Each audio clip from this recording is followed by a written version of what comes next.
Good afternoon, everybody. Back with Scarlet and Violet. We will be picking up with our game in just a second, but I see the mice have spawned somewhere on here. And it's a species I haven't caught yet, so keep an eye out for them, I guess.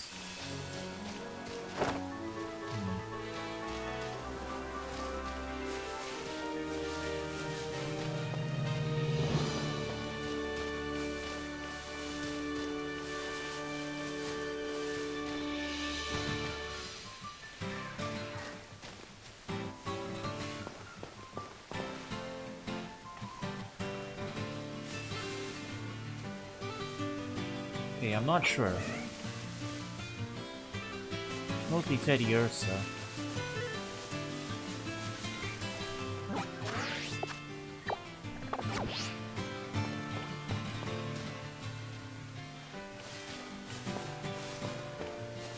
It's a new species, so I guess we want to try and catch it before we move on.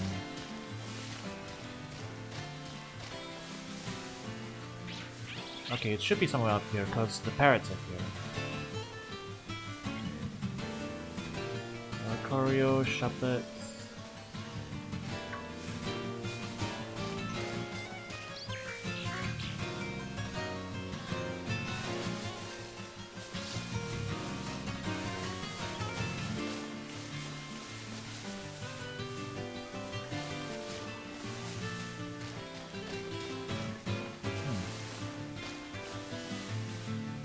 Oh, there you are.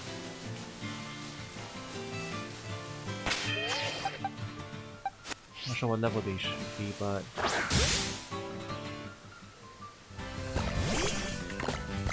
Tande Mouse.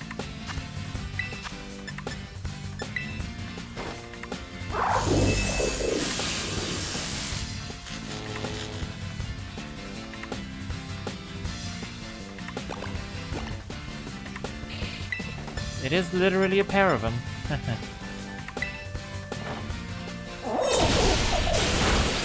Oh. Oh, they are kind of frail. Oops.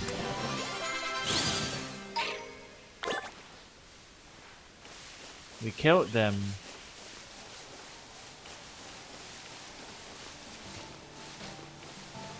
Awkward. Are there more of them?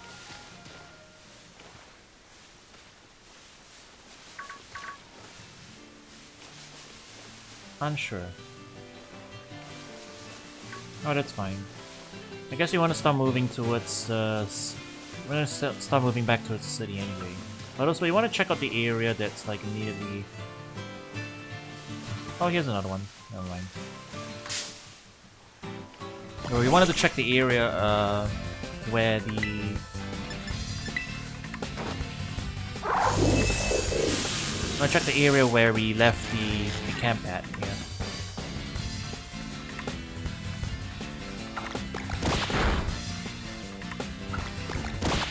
A double hit, I get it, because they're both going up against you. We'll switch Fido in, I guess.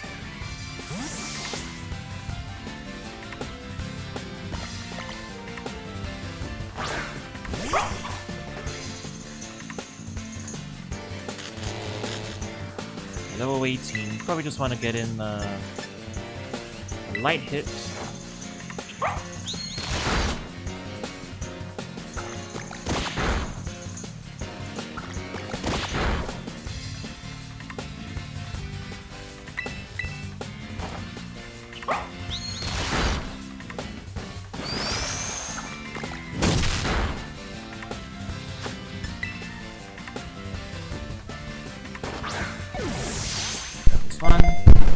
Toss it in the... Put it in the team, I think.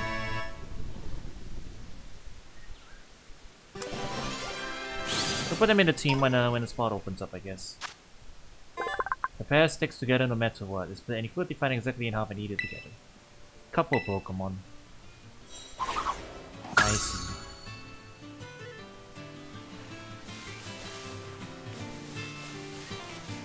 Good concept.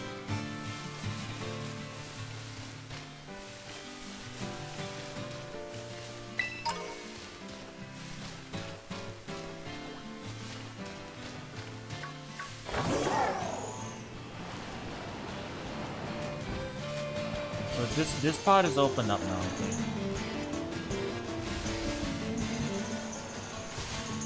This is the road down from...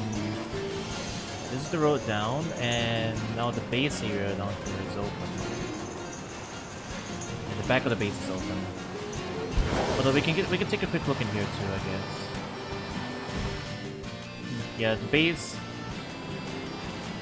is just open, I guess. You can still... They're still hanging around, but we can just peek ahead in here. Eh, well. Oh, we're gonna do some sick flips up here. Or not.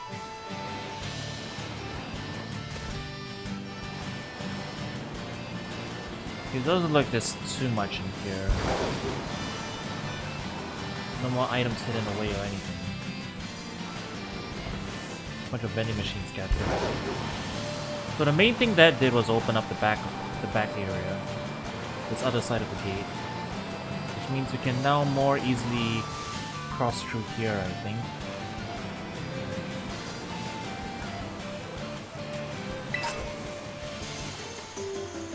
Yeah, we can cross the bridge here across the river. But there's an alternate path compared to going across the beach.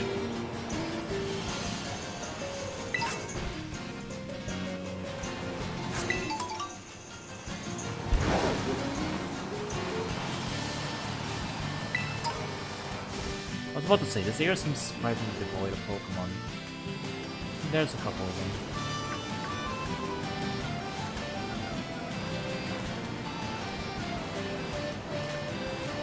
How do we get up there? No clue. Alright, so that's where the crystal is. We'll save it for later.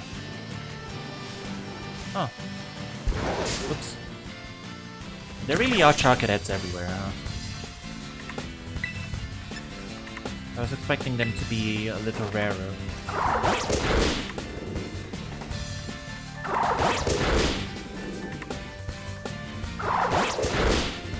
You bully.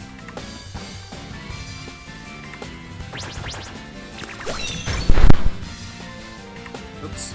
Sorry, chat. Did I notch the cable? My XLR mic's been a little more sensitive lately. I think the cable is wearing out. I might need to get a new one. Do I still sound alright? Let me know. Let me know audio-wise if stuff's okay. It's hard for me to tell from here, unfortunately. Oh yeah, we added Paldi and Wappa to the team. Because, we caught one back in the east area when I was off doing some raids.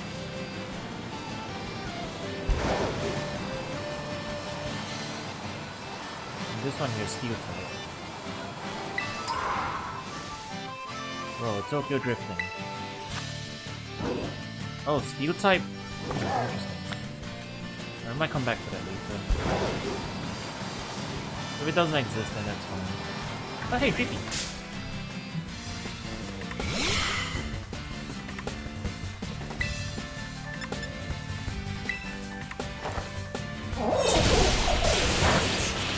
Boom. My palm mod is too powerful.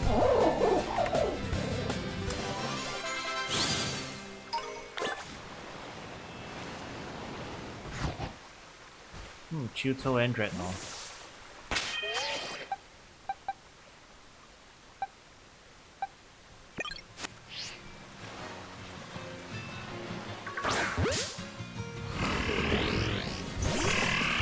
We'll catch the small guy first. If we don't kill it.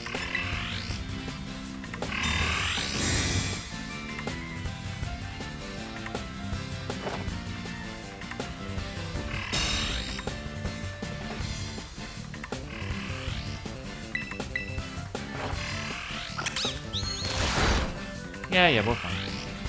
We'll be able to catch it.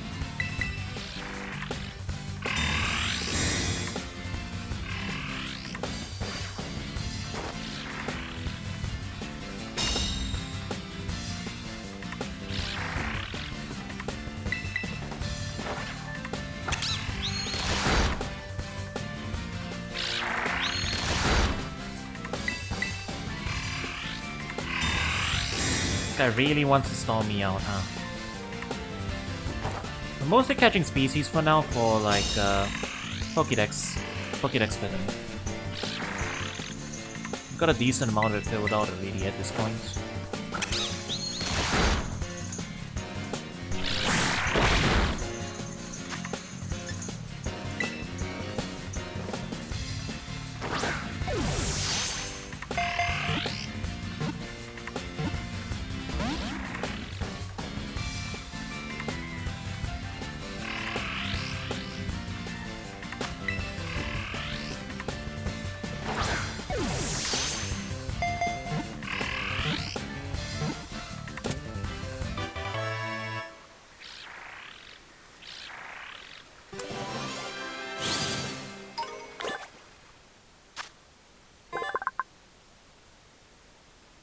A popular game among children is to lift up sticks that children have bitten onto to see whose tutor can hang on the longest. That seems mildly cruel. Just mildly though. Not egregiously so. Should we go off the Dreadnought as well? You know what, heck it.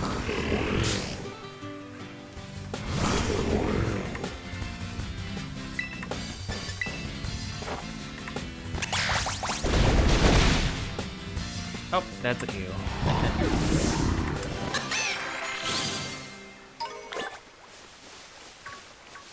That's alright.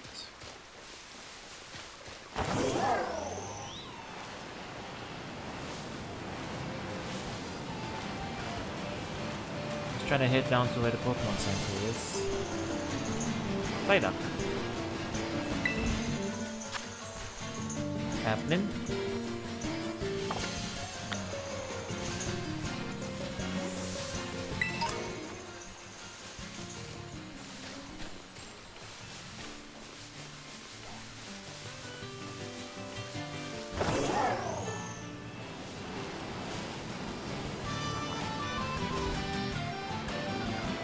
I'll come back and do some raids later, I guess. I don't know when they refresh, but... Oh, hey, Mario.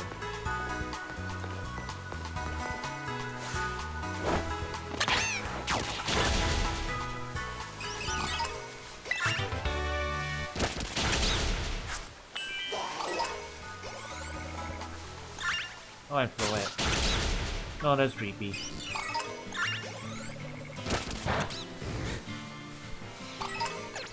Oh damn, that Magnemite is shiny.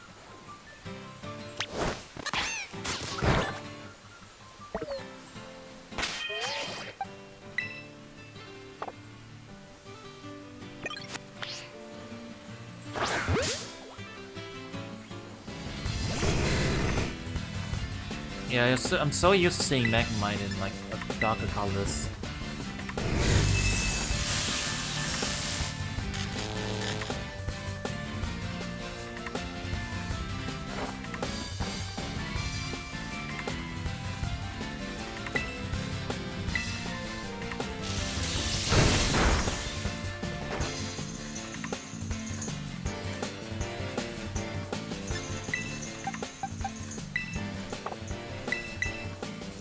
We'll just have it bite.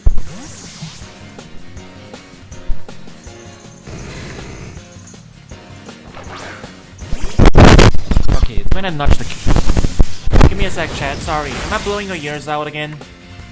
Let me mute the mic. Let me adjust it.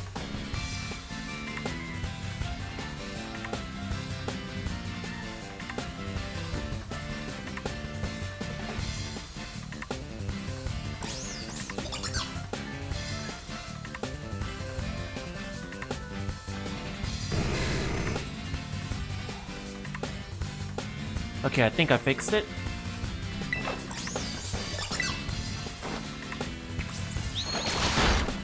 Chat, let me know if there's any further issues.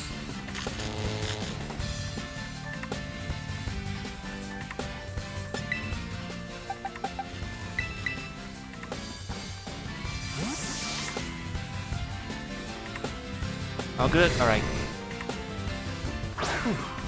I need to get a new XLR cable.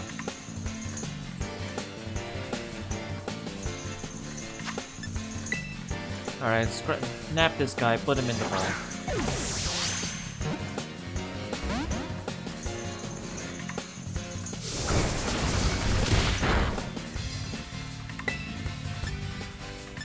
Maybe we'll weaken it a little bit more.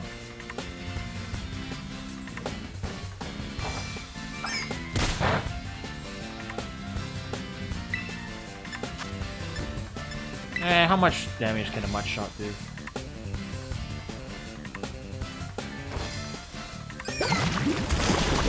Oh, enough. That's fine. We'll catch another one later.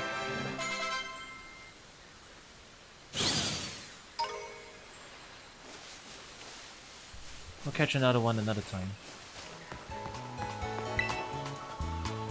Get tucked back up. I think we're good to challenge the gym, right?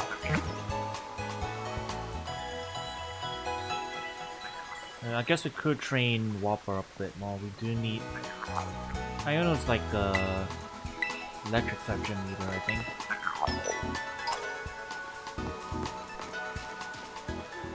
Oh, there is a lot of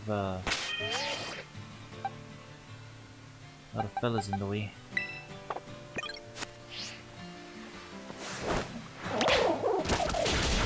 I haven't cleared the way for us.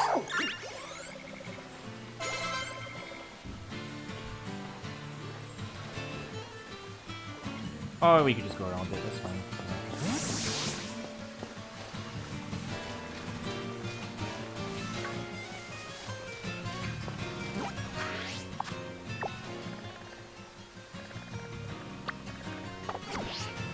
So that does lead there.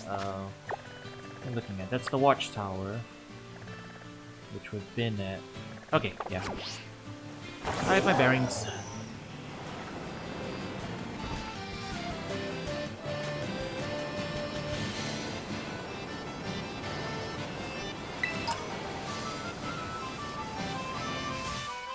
Ooh. Paragrowlite. Can't tell what type from here though.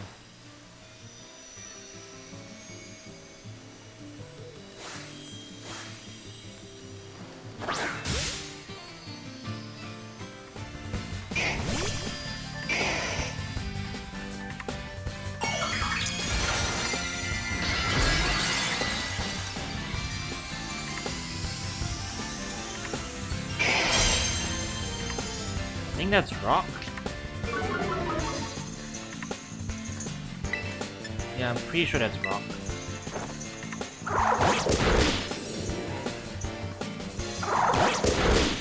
Ground? Oh, that's ground. Yeah, at first glance, rock and ground's gonna be hard to tell apart, aren't they? That's fine. Unless he has Terra Blast, I think we should be okay. Oh, my mic's really soft all of a sudden. Rotate the mic. It's not pointed towards me, that's why I'm so soft.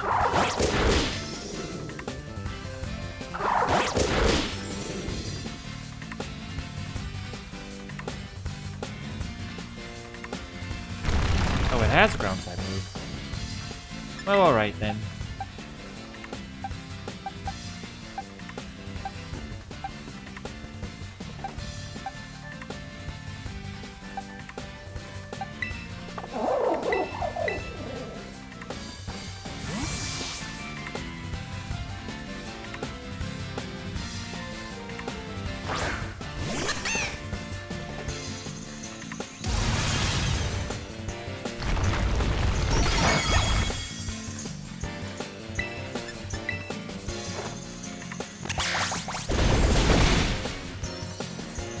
Would ground type be an effective switch for a fire type? Thinking about it, should I bother catching this guy? Or, you know, just go for the KO?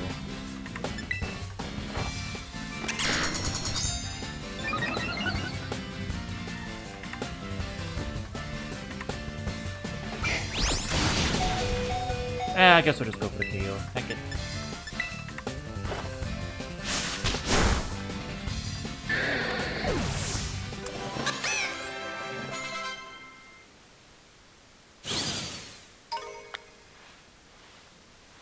Nice amount of leak points for that. Alright, moving along.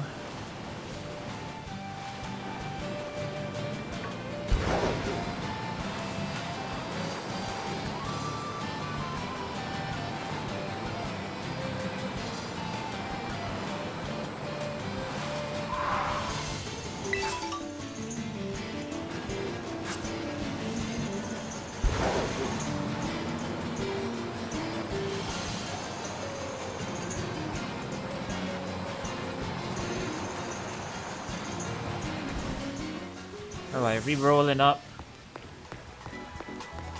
I think it's about time we go say hi to the local streamer, huh?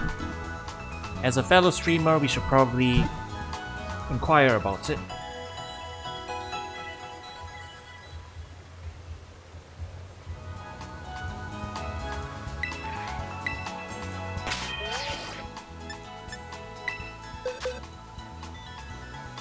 Yeah, I suppose it's Iono time. Alright, we'll put Fido in the back first. I want to try putting Tender Mouse in the team for a bit. Even if he may or may not, even if they may or may not get too much stuff done. I want to see how it goes. Let's pick this up real quick. This is my kind of place though, huh?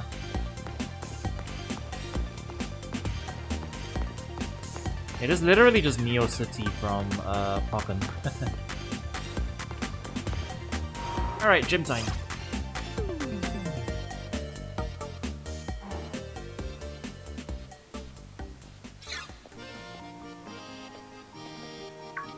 There's always a sleeping Pokemon there. But yeah, Koro. It's so wild that we ended up randomly visiting the same gym at the same time again. What a weird coincidence. I swear I'm not just sneaking ahead of you so I can lie in wait and go, oh wow, weird, might as well battle you now that you're here. No, seriously, look to prove it. I won't even challenge you to a battle this time, much as I like to. But look at you and your Pokemon, they've definitely gotten stronger since last time. Add these to the mix and I'll be 100% set to go, no problem. I'll be cheering for you. I'll go train like maybe 20 Pokemon or so while you tackle the gym. Bless her. We all expected it to happen, huh? Just rotating on the ground. Alright. Hello, hello, hola, xiao and bonjour. Ionoise? Oh. She's one of those streamers, huh? Alright, let's just go. Levnica Gym. Okay, what's your gimmick? Starring in one of Iono's streams. Oh yeah, I'm ready for this. Iono's a streamer as well as a gym leader, so we want you to dazzle her audience with your skills and rack up those Bro! We haven't even started yet and she wants me to show for her? That's not proper streamer etiquette. Come on. I'm gonna have to ban her, man. Like no self-promotion in other people's chats. Alright. Let's do it. I guess she's not a VTuber, she's just a streamer, you know. She's an IRL streamer. Sure dresses like a VTuber though. Ladies and gentlemen, it's time for the Iono Zone.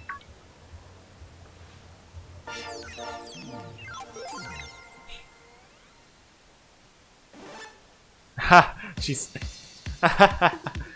She's literally in the bottom left. I get it. Hey, hey, hey! Your eyeballs are mine. Caught in my Electroweb. Who's a what's it? Iono. I'm the gym leader here. Hello, hello, hola. Xiao and bonjour. Same greeting. Hello, hello, Xiao and bonjour. Oh snap! Look at you. Already a master of Ionoise. Not your first rodeo, then, eh? And I hope this doesn't come as too much of a surprise, but you're being broadcast live to the world right now. Smile. You're the one being broadcast to the world right now. I don't know. Anywho, Challenger, thanks for coming out to Levnica Gym to see me. I'm super happy you're here, but I'm also kind of a celeb, you know? I'm all kinds of busy. So I can't collab with you unless I know you can bring in those sweet, sweet viewer number. Ma'am, you're the one who started this collab. I'm gonna ask you to chill. I mean, I gotta make sure you can bring some real passion to my stream, yo ho ho. Oh, she's one of those streamers, huh? And so, if you want to battle me, you're gonna have to help me make this live stream a viral hit first, got it?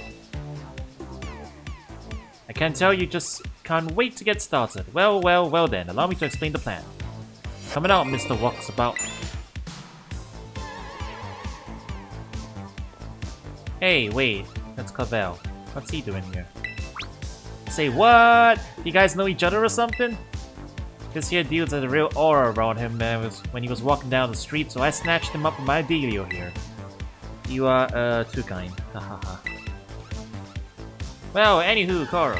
Since you're today's challenger, I'ma have you play hide and seek with Mr. Walksabout here. Look for the good gentleman using the street surveillance cameras. Find him 3 times, you can consider this gym test passed. We need a better name for this challenge, though. I'll call it... Wade Levnica's Mr. Walksabout. Think that title's safe? There's nothing iffy about it or anything, right? I don't know. Let me call Twitch up. Whatevs. I don't know about you, but I'm ready to go. Get ready to hide, Mr. Walksabout. I feel that I owe the Pokemon League for many a past favor, so I'm more than happy to help. Too bad me as I try my best my allocated role. And off he goes. I'm not sure how this is supposed to be super viewer engagement, but whatever. Mayhap, our dapper gentleman is ready. Hey, Mr. Walksabout, you good to go? Yes, I am. Yo ho ho! Ready he be. Thinks the Walksabout is hiding somewhere in this video feed, friendo. Open those eyes wide like a magma and get to searching. Ready or not, here our challenger comes. Ah, it's a variety show. I see. He's just there. Oh dear, it seems you found me. The challenger has found Mr. Walksabout. Wowza, you did it. You're one cool kid. Well then, before we move on to the next round, let's make things a little more interesting. You get to have a battle with one of my fans. Get out here, you silly Pokemaniac. Where's Clavel? The Iono Hype Squad is here. Long live the Iono Zone.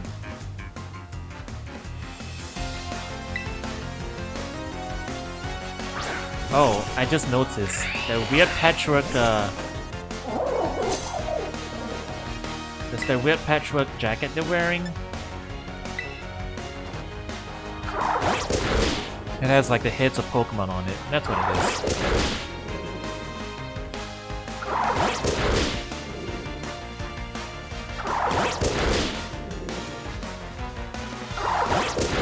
Ha, I got all 5.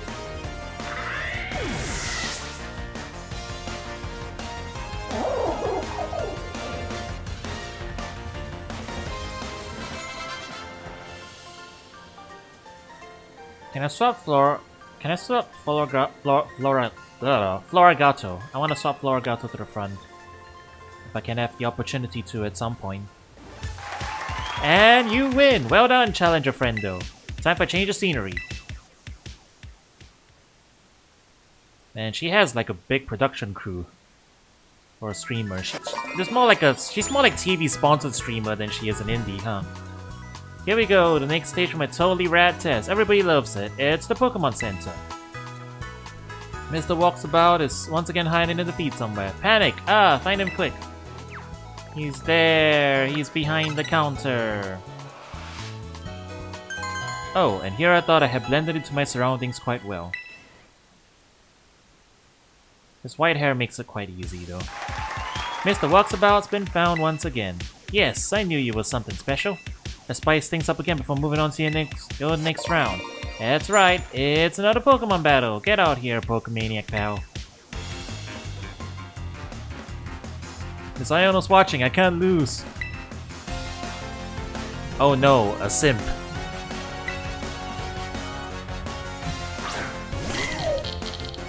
Oh, Dynamo's in this game.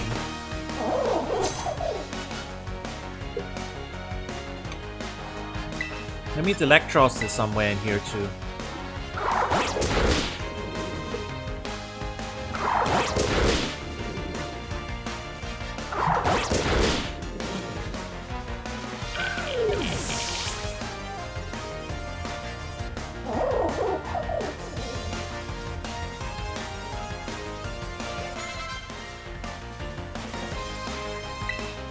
You know what, yeah, let's give Whopper a little bit of space.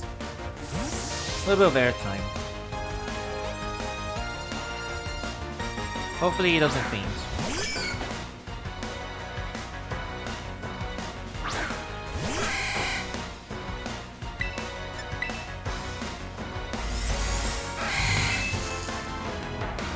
If he does try to use an electric move, I'm resisting it, so... Ah, the SP defense though.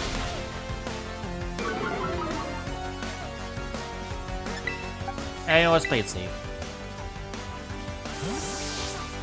Rob was quite a bit lower level than the rest of the team.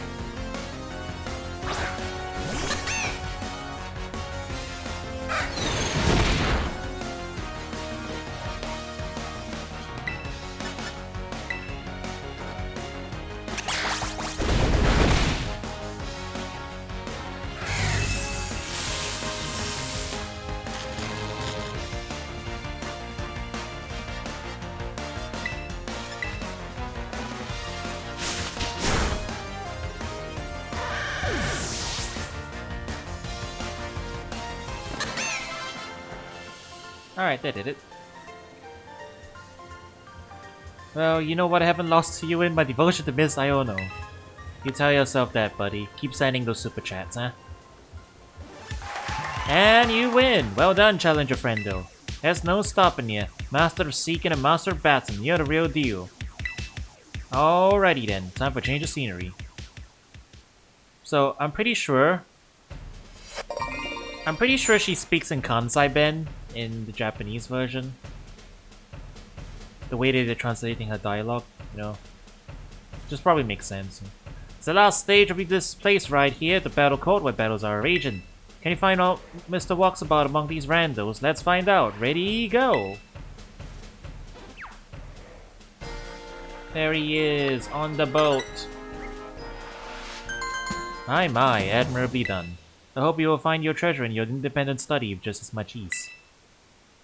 You know what? It's fun that they just randomly got the school director to be part of this, right?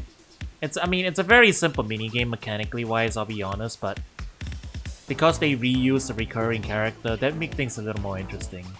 So, I can appreciate that. Woo, my subscriber numbers are on the rise like a super fast Electros crawling out of the ocean. Congratulations on passing my gym test. Hot diggity dang, what a good time, huh? You had people on the edge of their seats worldwide. Did they? Let me check my viewer numbers. They're not very high, Iono. Come on, if we're collabing here, there's gotta be a bit of give and take. You can't just hog all the subscribers to yourself. So hey, when you're ready, just hit up my lobby stuff to get you all set up to collab with me lickety-split. I'll be ready to go whenevs. Wait, were we not collabing? Were we not collabing yet?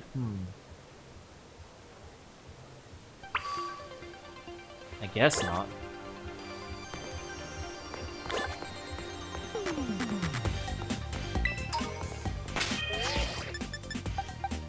Alright. We'll put Florigato in front this time.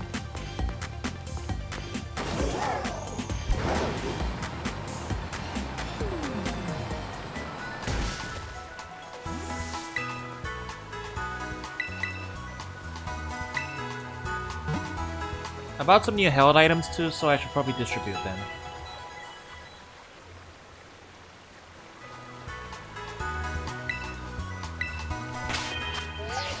Let's see.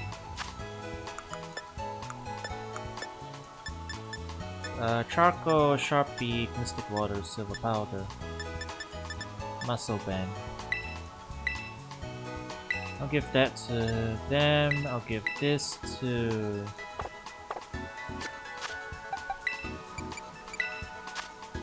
Oh, they really have to navigate it like this? Eh.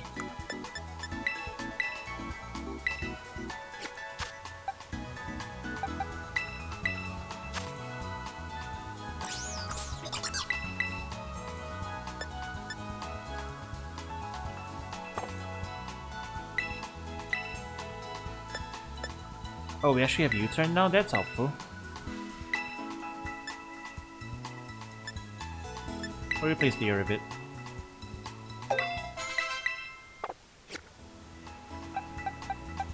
Should we give Whopper anything?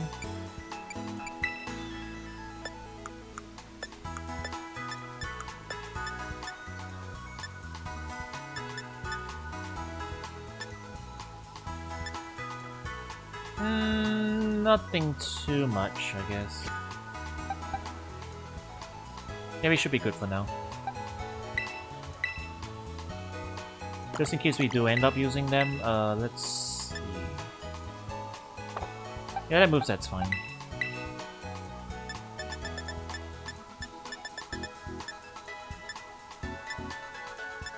don't have any other physical moves there, I guess. Sorry, fighting type moves. Don't have them. Oh, we put U-turn on Floragato as well. That's nice. What should we overwrite?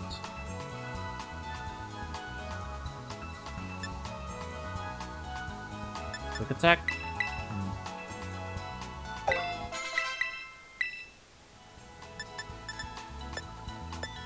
Yeah, that'll be good.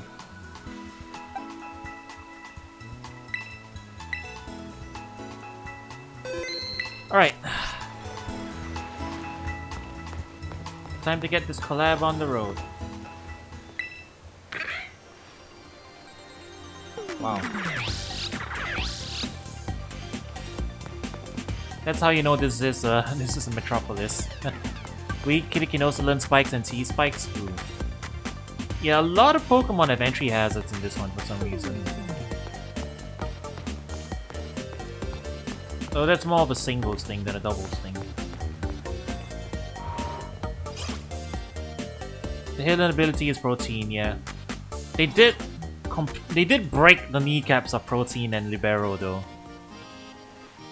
It only works on the first move that you use whenever you switch it in now, instead of on every move, so that's a pretty hefty nerf. You can still switch types, but only once. So, yeah. Remains to be seen how that actually turns out, I guess.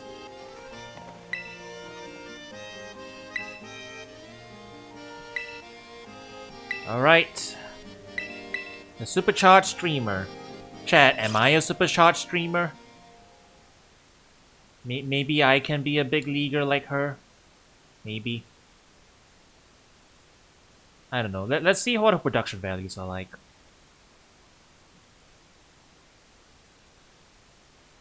It's got a lot of production values going by how long it's taking to load.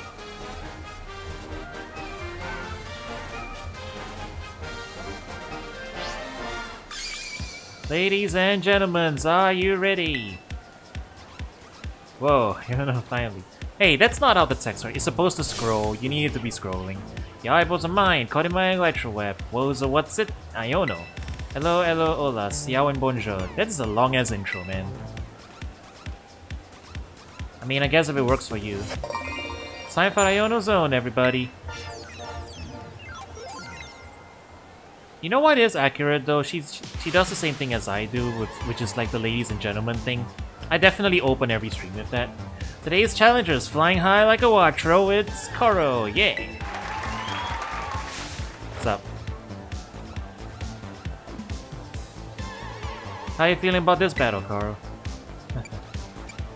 I can't lose. I just beat the team star base on the way here, so I'm very confident. Hey, we got a lively one here. You make a gnarly influencer, friendo. You think? Alrighty then, who's ready to see me kick some butt? Looks like you're all getting hyped. Thank you very much, Electro King. Thank you, Super Chat. What we need is the text boxes to scroll by though, right? We need Nico Nico style. Let's get the show on the road. How strong is our challenger? I don't know, let's find out together.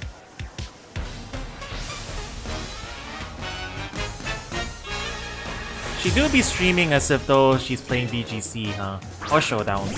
It's one-on-one, so it's probably closer to Showdown. Uh-oh. Give me a bell, I'll electrify all my viewer pals. This is a flying type. This is partly flying type. I'ma swap out. Oh wait, I should have U-turned. I forgot, I have that move now. No need to manual swap.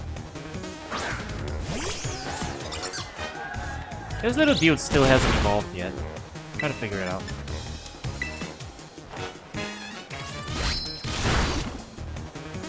I predicted that though. Predicted the flying type move.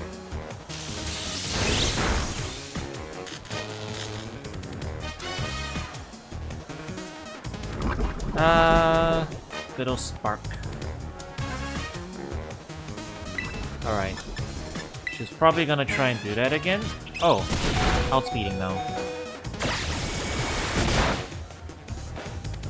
That's okay, we bailed. Bailed in time. Should we drop Whopper in? Yeah, we'll drop Whopper in. We can tank a hit. The poison will kill her. On this next turn, at least.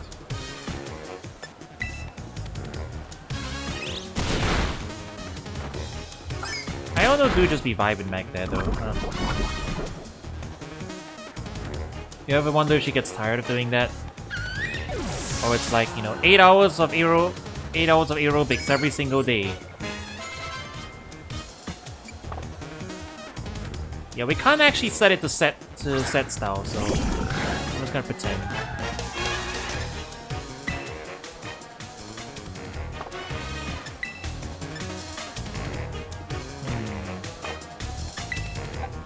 Let's switch floor. Let's switch the Gato back in.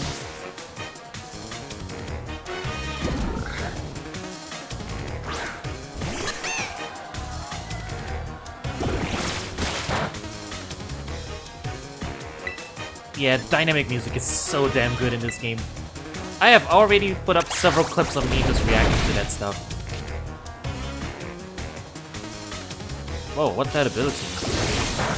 I have not seen that before. We better actually... I think we should probably set up. Should we terrestrialize now? Yeah, let's terrestrialize now, heck it. I'm gonna set up a sweep.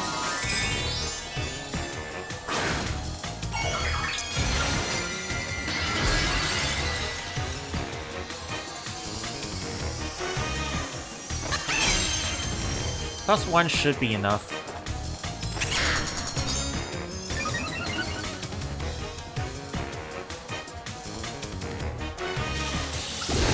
Given that this guy is apparently buffing. Uh-oh. Dang it. We're gonna be slow. I'm pretty sure all her Pokemon damn it.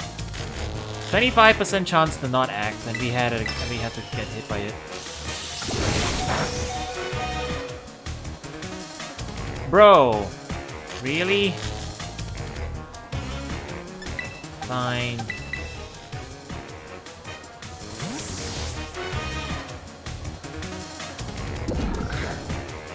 The RNG just didn't work out.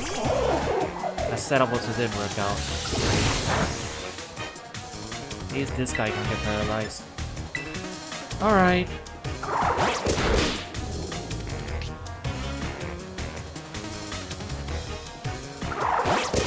Like, I'm worried about that ability. I'm not sure what that thing is doing. Considering it's triggering on all these multi-hits.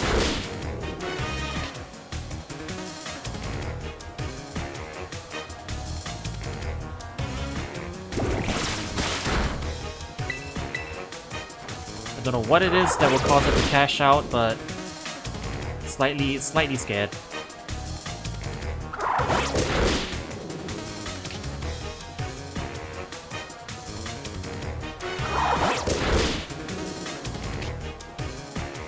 Well, whatever it is, it won't get a chance to use it now, so... Alright then.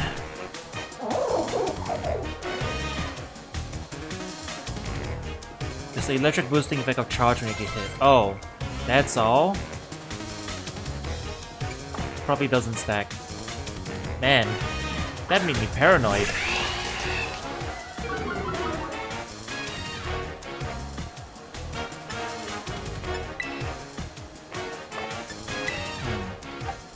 Alright, here's my strat. Chat, I'm gonna try something funny.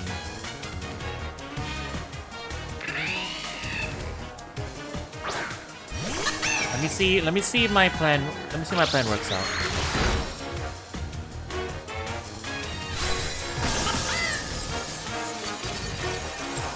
Don't worry, that was intentional.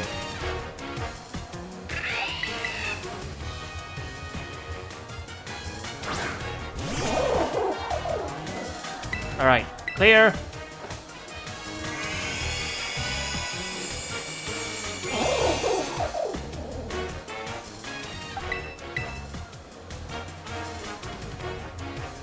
I guess that's one way to get rid of paralysis. Heh. Alright.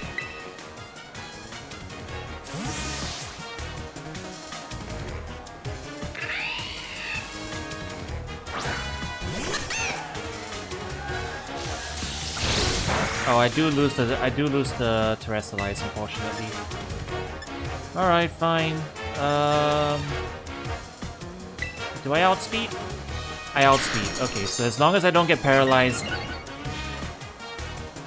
I'll be at +1 at least. Yep, I'm fine.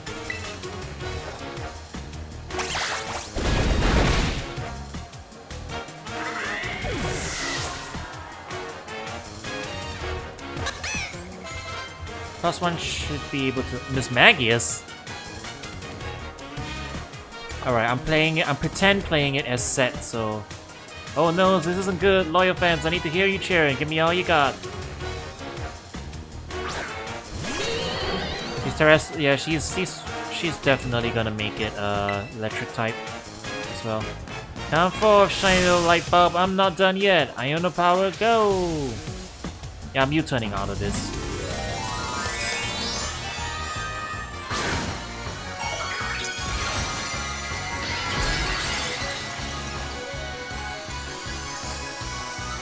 Need something that resists both fire and electric now. Assuming... Oh, it's faster. Never mind. Cat is dead. Final Pokemon theme is so good though.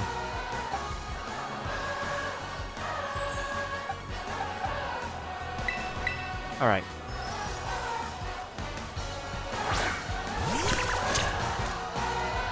Magius do be quick.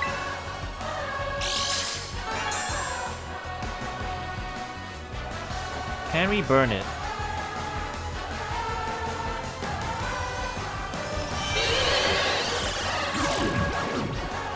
If I'm correct, Terrestrializing makes it monotype, right? Effectively, currently it's monotype. It's technically monotype electric at the moment. Alright, hope this goes through. Hope you don't hit yourself. Alright, it does, yeah. Terra makes it monotype, so that's why... So now it can be burned.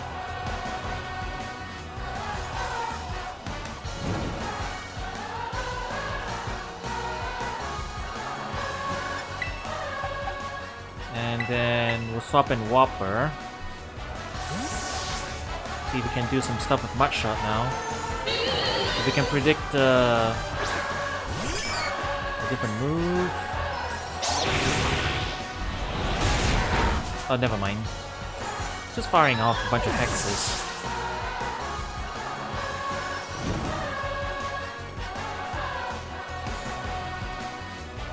Oh well. If it is in fact monotype electric right now, we can just hit it with the fighting type anyway. That should do it. Yep. This should be enough.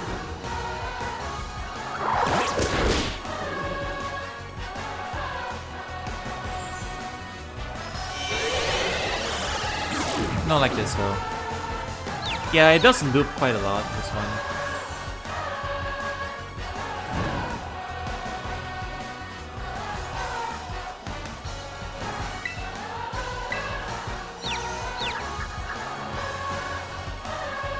Alright, hang in there.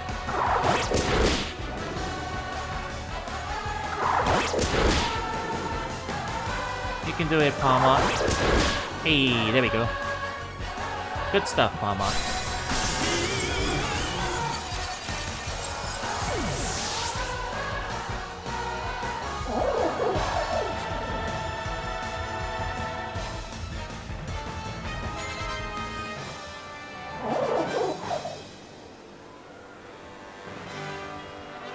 You're as flashy and bright as a 10 million volt thunderbolt, friendo.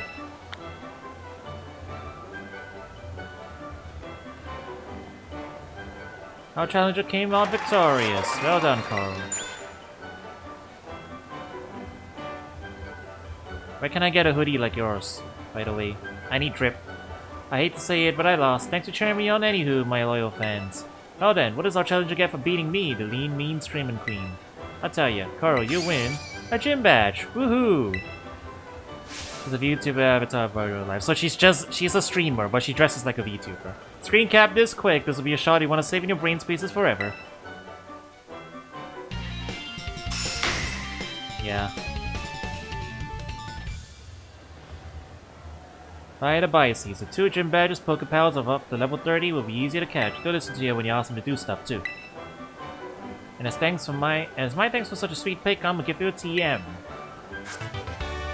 Code switch, huh? There's the other half of my thing. Sometimes even expressions are like VTuber expression manipulation. I guess, right? What? Are you talking about stuff like this? Or stuff like this? It is fun though. Go smash that subscribe button. Hey! No self-promo in my chat! Alright, yeah. Alright. Get out of here. That's enough self-promo. Off you go, Iono.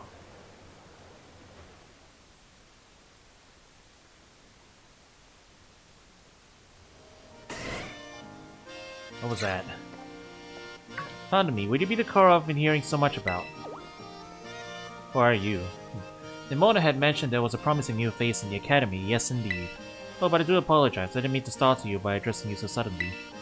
My name is Hassel, I'm one of the Elite Four of the Pokémon League. Oh! Have you been getting much sleep, man? I also teach art classes at the academy. So, do tell me, young Koro, what compels you to collect these gym badges and strive to be a champion? My friend asked me to. For fun, I guess. I mean, yeah, for fun. Ask and answer, thank you. Naturally, there is no single correct answer. All paths lead to the great creator of Paldea, as they say. You know, your friend Nimona is the youngest to achieve champion rank in all Paldean history. It is entirely possible that such great potential lies within you as well.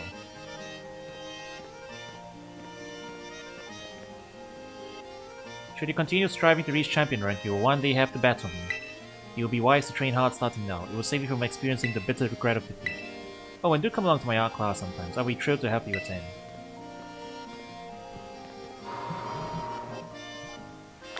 He's pretty intense, isn't he?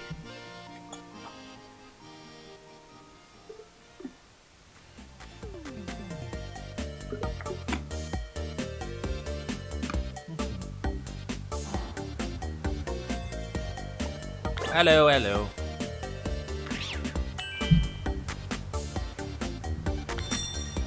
Okay, oh hey, Wiglet and Rotom. Should we go catch Wiglet?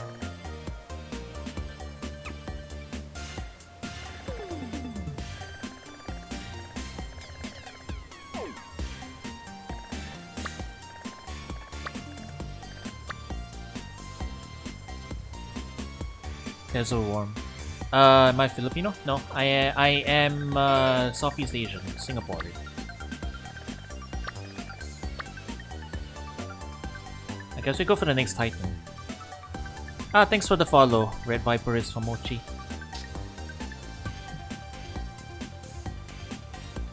Yeah, let's go ahead and grab our next traversal skill.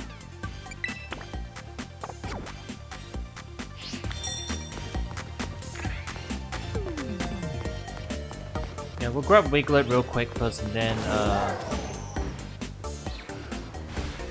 we'll grab Wiglet and then we'll go for our next traversal skill. Singaporean.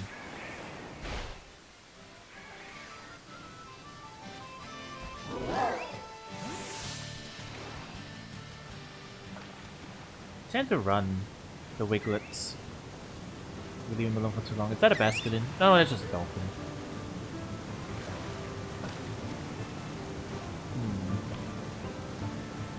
I don't see no Wiglets.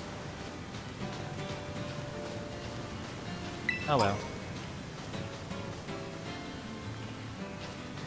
Oh no, there's one.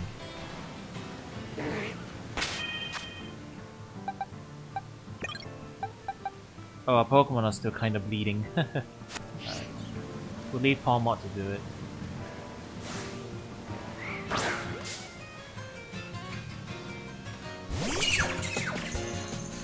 These guys tend to run if you get close to them, so...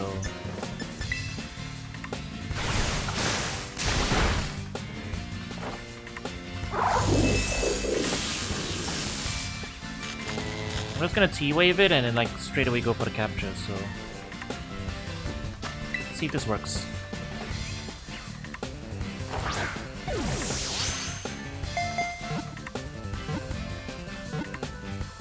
Nice!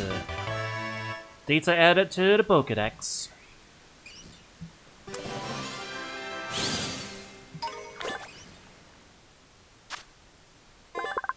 So it looks like Diglett. Wiglet is an entirely different species. Environmental adaptation. I also found the walking tentacle back in the early area. Oh yeah, Tinker Tank too. I still haven't found it yet. I'm sure I'll find it. I'm sure I'll find another one later. Alright. Flying up there. Yeah, we'll beeline for the Titan because I realized that the other ones that give you the traversal skills from Miraidon. So the earlier we get those, the more convenient our life will be.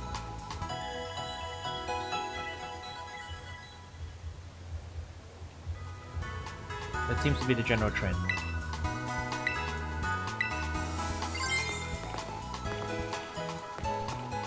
So yeah, we'll go from there.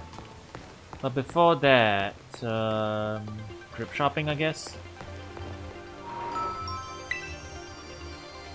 Do you have any spare cash?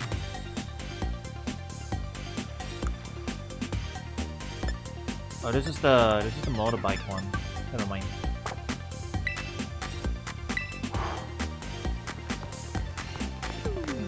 There's like a high-end drip store in here somewhere too.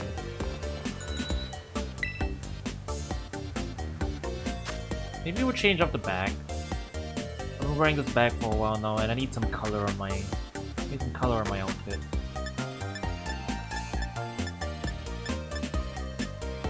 How's this look? It feels so dull.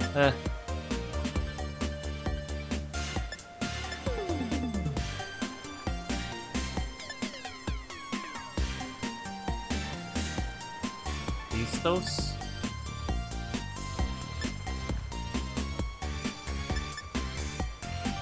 It's still all blues and purples though. I guess we'll spring for the yellow backpack. There's a little more color. I don't know, man. Being stuck on this in this particular set of uniform means that there isn't too much we can do in terms of color coordination. Right? I mean, Penny gets to wear a hoodie. Why can't I wear a hoodie over my uniform? If they ever add more stuff to the game, I hope that's one of the things they do. Alright, here's uncharted territory. We've never been here before. Zoom out a bit. Wait, that's a Pokémon? The Tumbleweed is a Pokémon? What the heck? Hang on. It is.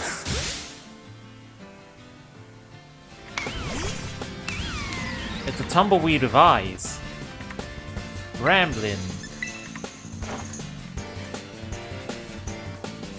You're a ghost type.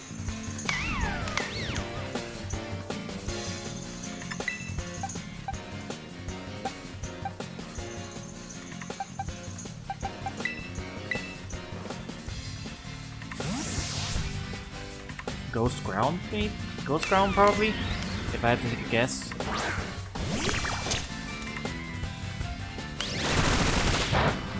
Or ghost grass. Could be that.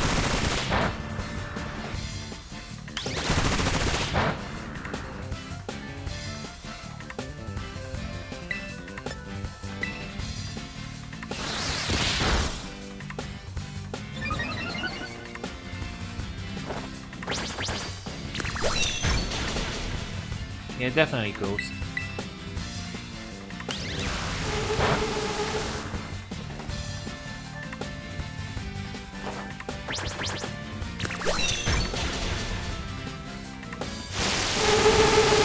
god, they're so loud. Oh. That was an extra loud sound effect. My ears hurt.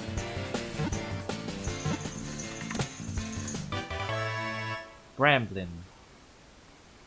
Like ramblin', but a bramble.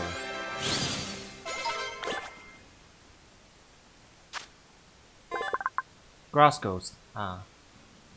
It tumbles across the wilderness, blown by the wind, loves getting wet. But it doesn't take...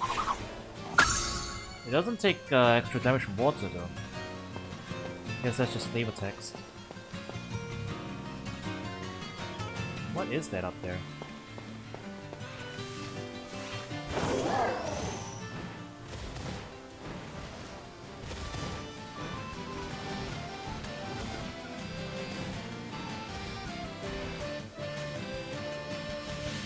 Oh, it's those are Sword and Shield Pokemon. I don't remember the name of the elephant. It is the Indian elephant that Raichu can kill.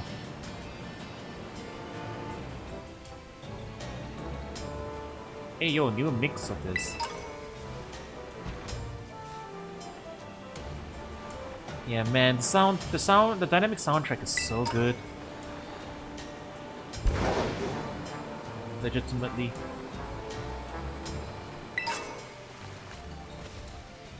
Oh yeah, Grimer. And a Curlia. We've got a bunch of new species to check out now. But let's get up here first. This is going to be a new quick travel point, I think.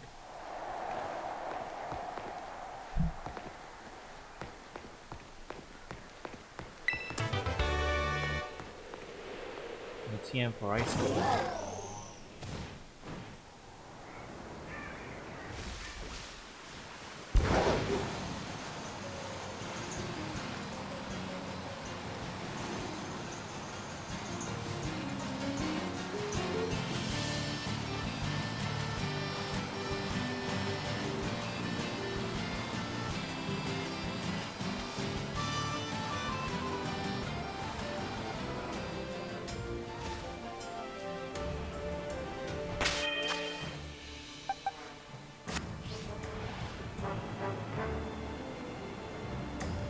Okay, so we gotta go somewhere in this direction.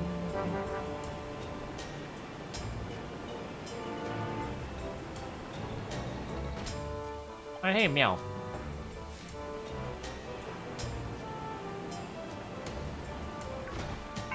Rufflet. Yo, Karo. So somewhere in one of these mines that are around here, we should find a lurking steel titan. Rumor has it that thing's staggeringly huge and real long. You think a Pokemon like that would be easy to spot? I wonder how it stays hidden. Maybe it's super fast? If that's the case, riding the Pokemon with yours might help you catch up. I see. Is that Rufflet? It is Rufflet.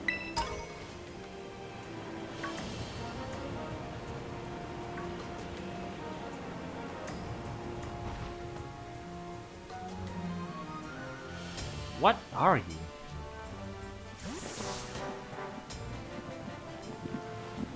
You look like you're a steel type. You're like a little engine. Varum. Ah. Do you evolve into Revavroom? Probably.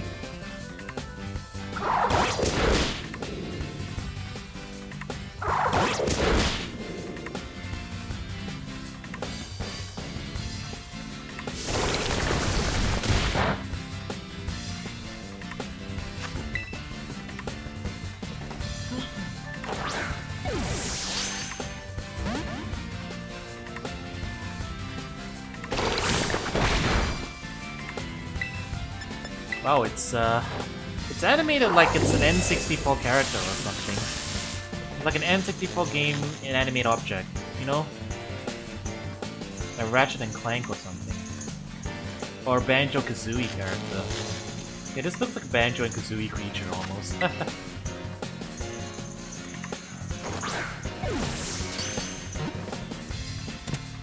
There we go.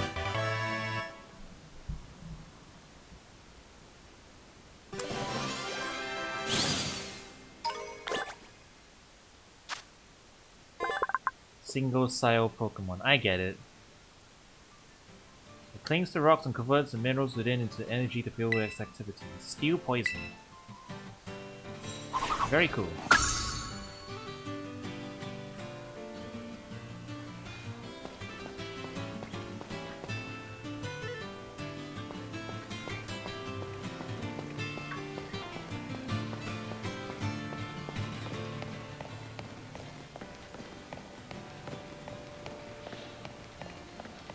Oh, this is actually surprisingly big.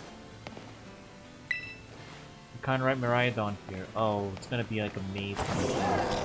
Is it?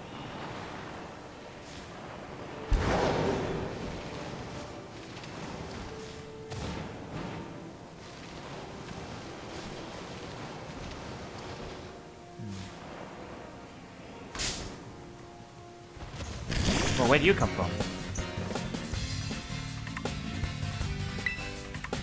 Alright, roly-poly.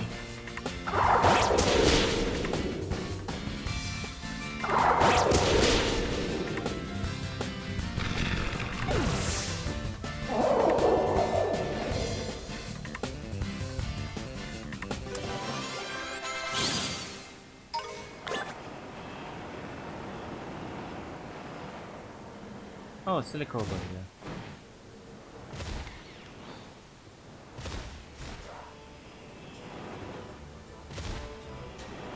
Yeah, this is gonna be a pretty maze-like area to explore. Eventually.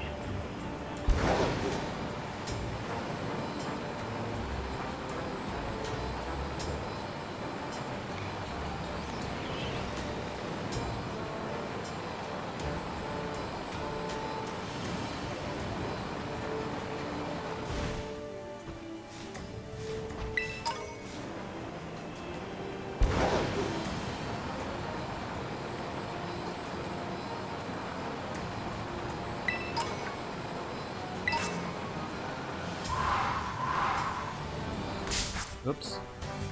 Alright, it's probably inside there, I think.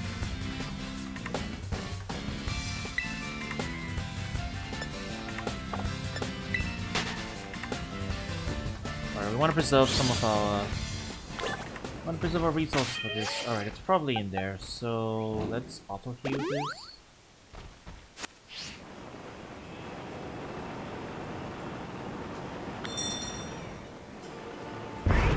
Is that it?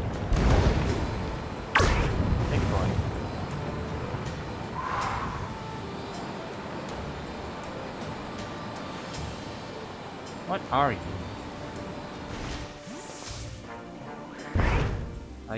Sandworm?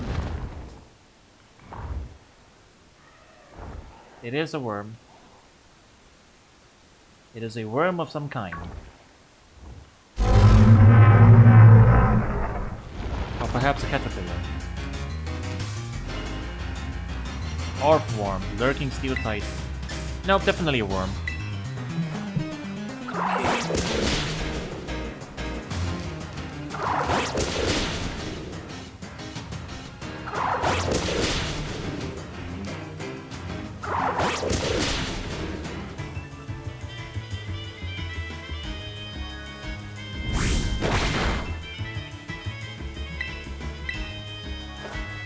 Probably gonna be a two-part battle again, so I won't bother paralyzing it.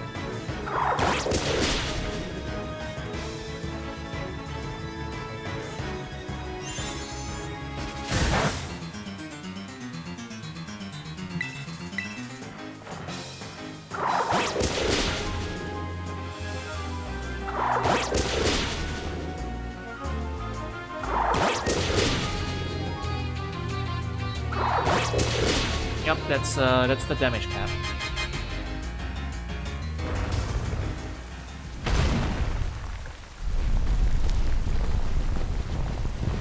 And off it goes.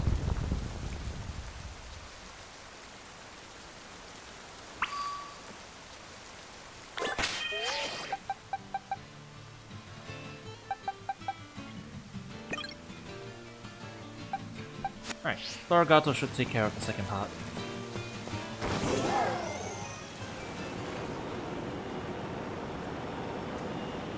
Oh, it dug a tunnel very quickly.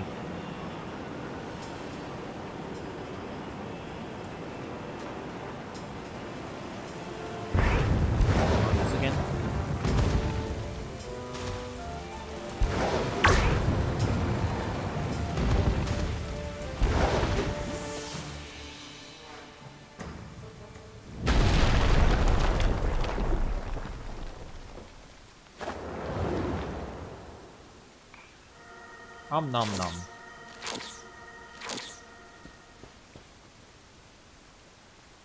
Carl, you managed to pin down the Titan. That's the lurking steel Titan? Well, it sure is long. I think our little friend might be even feistier now after eating those herbs. We're gonna need to do this together, Carl.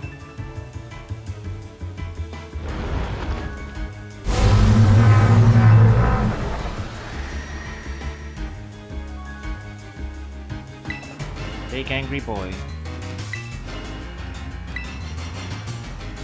Doesn't matter how big an opponent is, victory is gonna taste so good seasoned by my Toadstool.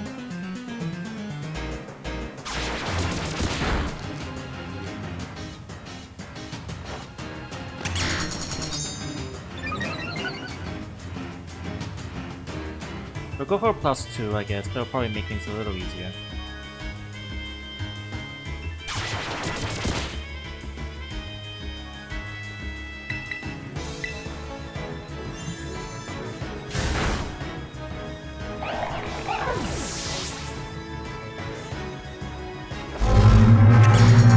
Do you not have any other Pokemon, my friend?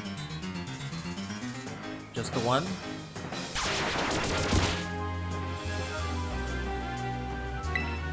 Looks like he has just the one.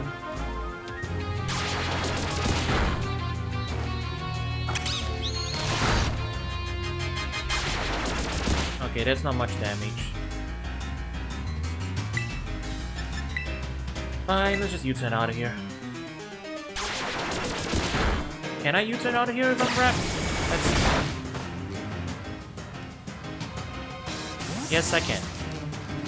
U-turn lets me bail out of there. Very nice. Wooper.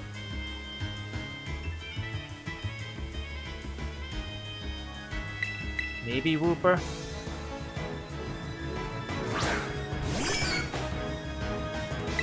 feel like I'm probably gonna get beaten up though. What Terra type are you? Hang on. Poison.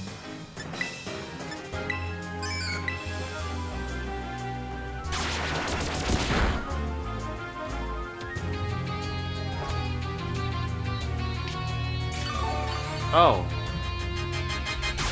Oh. I see.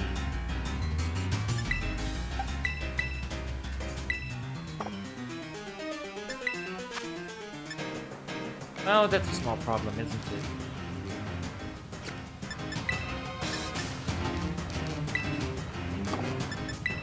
Well, I'll just work on debuffing it since I can't eject it. Wait until Wrap wears off, I guess, if it will.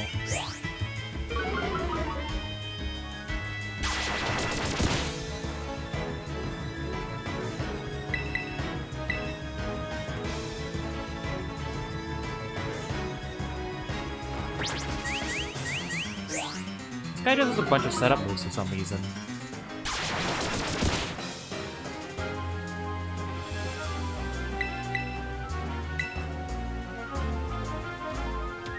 I don't even know why Sandstorm is failing.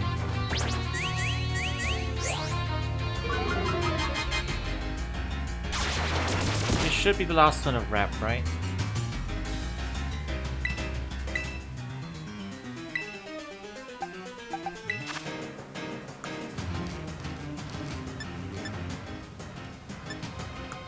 Oh, it's raining, that's why. Even though we're not seeing it.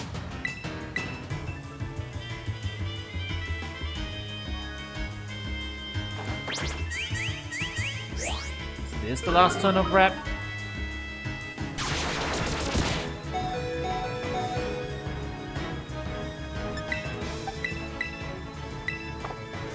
No, still no good. Well, Rip Whopper.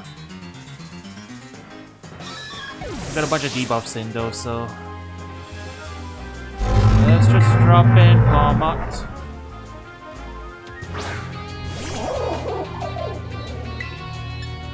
And hit him with the old arm thrust.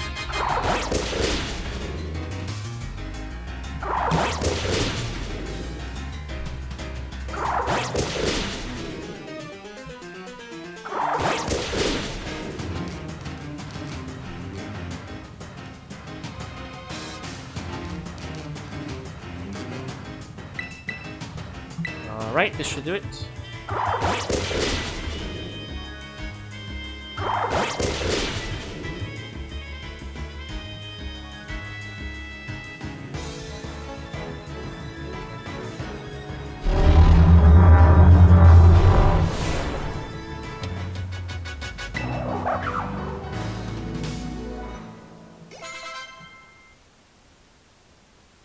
I like how it turned around and gave the victory animation.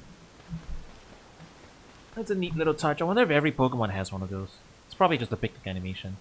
You did it, Karo. Way to go, little buddy. You get a good look at its face, though. I didn't expect a Titan to be such a little cutie.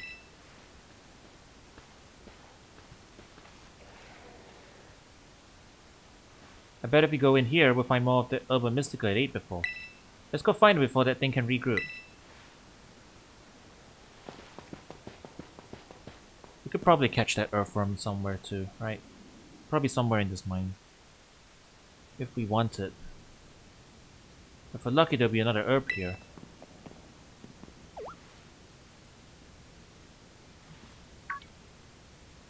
I knew it!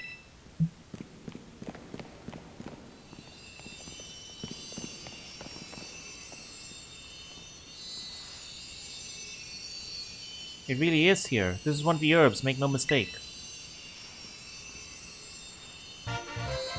Salty Herba Mystica. Ah. The salty one.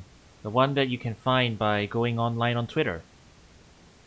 You did it, thanks Carl. Now then, let's see, what does the book have to say? Well, apparently salty Herba Mystica helps with aching hands and feet, good for neuropathy and numbness. When you've got muscle weaknesses, it supposedly builds up strength again. If I can just slip this into a tasty sandwich to get him to eat some. Well, what are we waiting for, Carl? It's time to begin. Let me whip something up for us.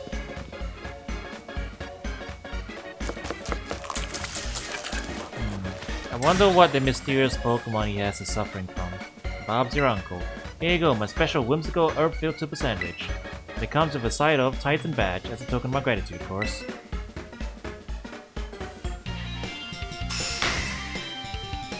My dude is literally doing the salt thing. I see what he's doing.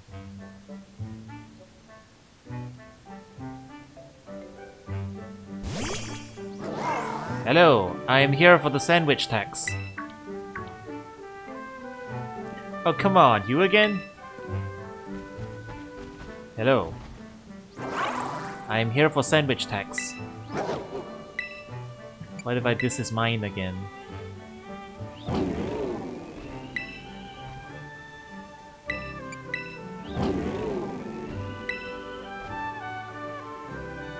What if I just said no a bunch? Nope. Sandwich tax is mandatory. Is it trying to say thanks or something? Well, good thing I made an extra. You're helping me out a whole bunch with the hard stuff, so it's only fair you get more. I definitely absolutely did not make extra so that Miraidon could have a sandwich, okay?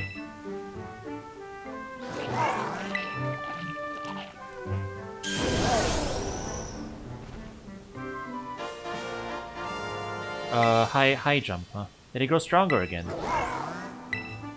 Man, these Herba Mystica really do pack a punch, don't they? I mean, they better, or else I'm really up the creek. Is he eating the other one?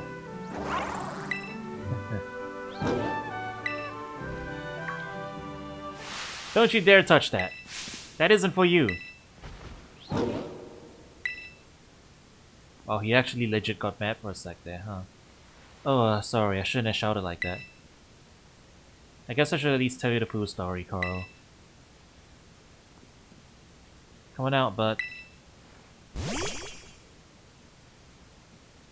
Oh.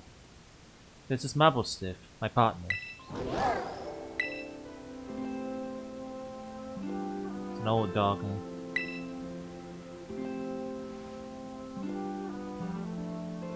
Here you go, bud. Eat up. This sandwich should help you feel better. Slowly now. Take your time. Small bites are fine. Just chew nice and slow.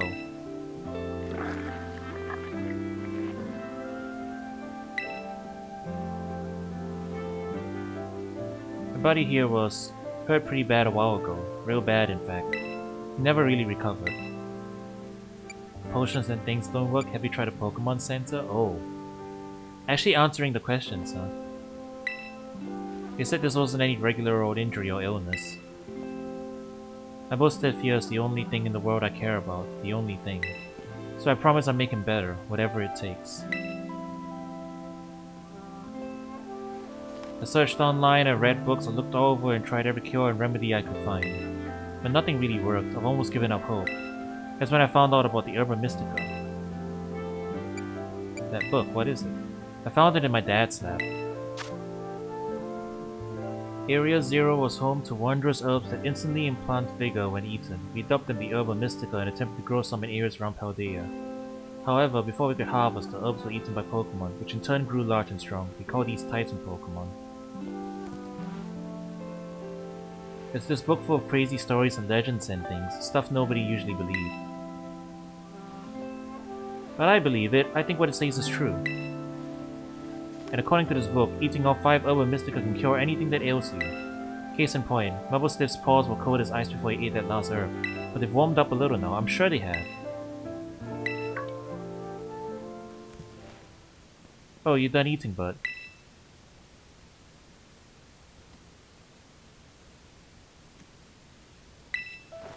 Hey, Mabelstiff, can you see? Are your eyes open? Yes, I did it! It's been so long since he was able to open his eyes. I was so worried. Oh man, I'm so glad.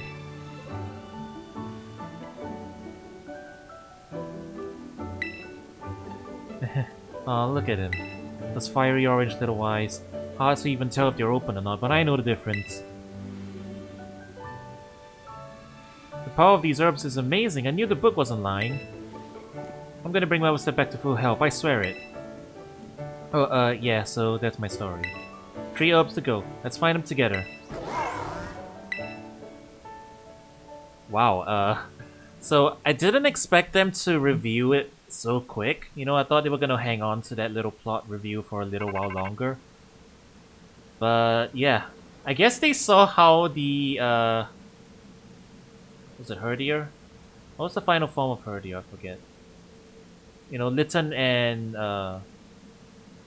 you know, Litten's adopted that in the anime. I think they saw how well that plotline played out and they decided to take inspiration from it. Because, yeah, that was actually really good. Like, legit. I felt that, you know? I felt that, you know? You know? The boy wants to bring his partner back to health, you know? You feel that. Especially when, like, the mall view looks so pitiful. Like, poor thing, right? Immediately very empathetic. It's nice, it's nice. I'm invested. Okay, I was probably the most invested in the Team Star storyline at first, but now this one's actually had me invested too. Good job, Game Freak.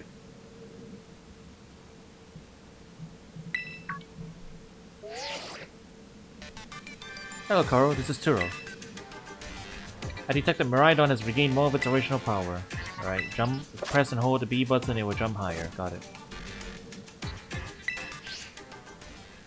Gotcha.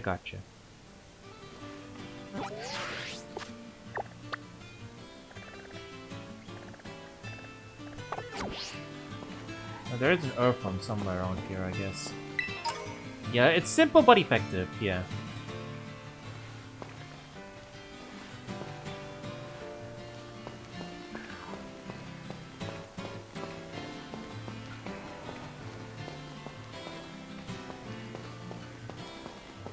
Dude on a mission to save his partner. Recontextualizing the hunt for the herbs, I'm immediately invested. That's all it took. Honestly, all it took.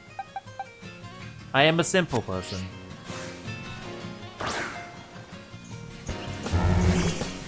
Alright, we'll catch one of these first. And then we'll move along.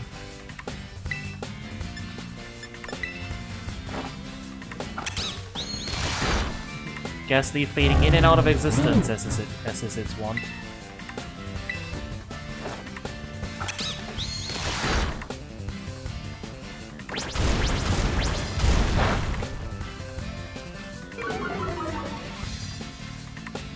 This really is just a little fella, huh? Look at that face.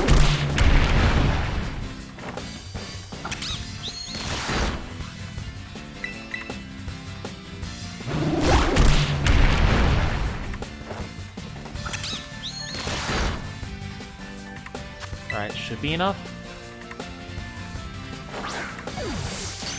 Hi. I like how every now and then, like, the camera just turns behind you when you're throwing the ball, and suddenly there's just like there's a Pokemon like looking over your shoulder. Do you have any games on your iPhone? Or your Rotom phone, I guess.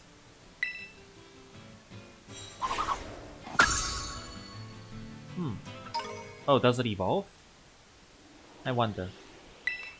Oh, speaking of evolving. Alright. I had a friend who was hyping this up a lot, so...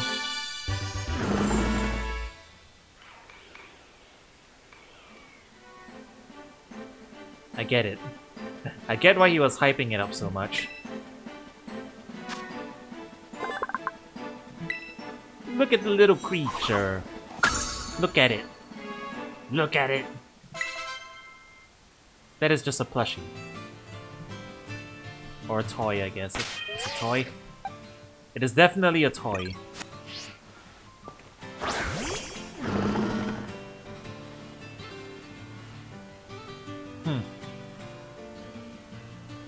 He is just vibing. He is definitely just vibing. Where are you going? Hang on. Hey, come back here.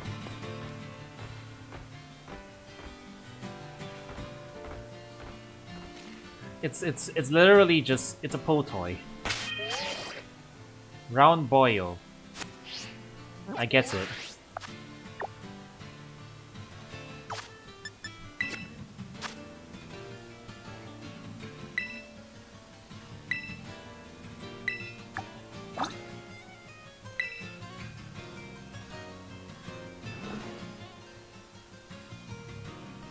Yeah, I wish we had a little more camera freedom.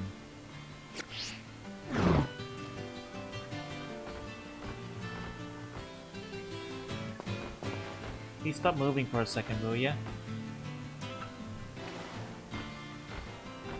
I want to get a picture of the front of you.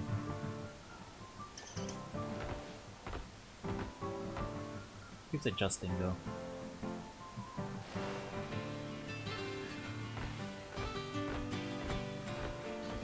It's like trying to hang out in front of me or something.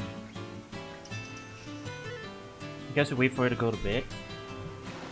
Falls asleep sometimes.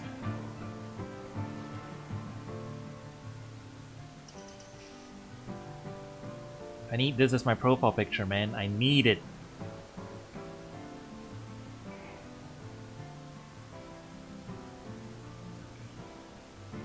Go to sleep.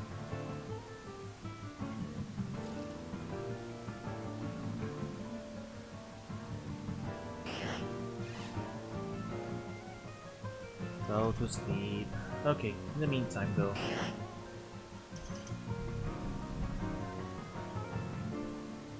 What would be your name? I think I'm probably gonna keep him in the team. He is a funny little fellow. Therefore I will keep him in the team.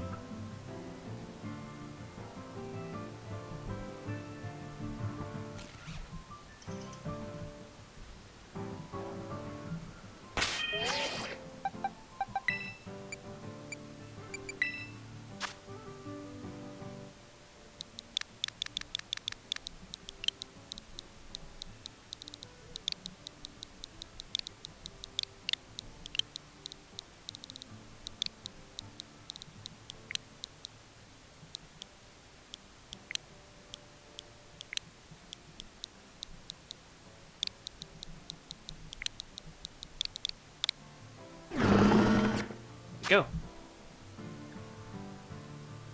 I'm looking up the Spanish like Pokemon categories, but then I'm using that as the name. Since you know, it'll be thematic. He's not going to bed either, is he? I wonder. Wait, can I take pictures in the picnic?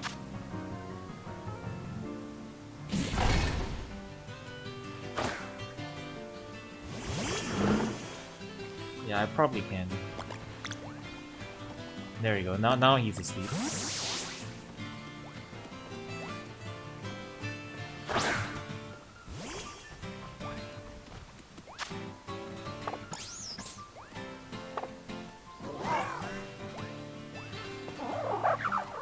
Wait, can I not take a picture? There you go.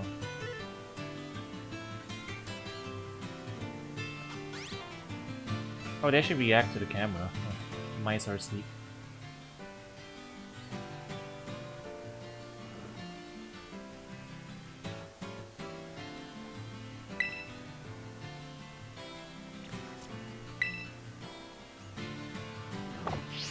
No, I don't.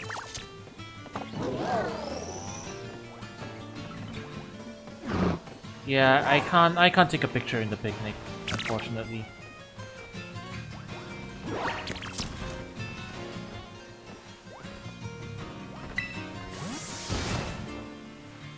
That's alright.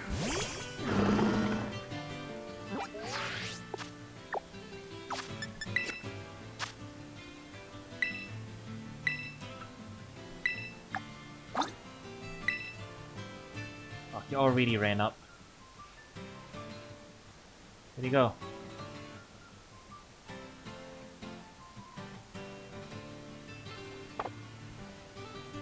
Right on top of him.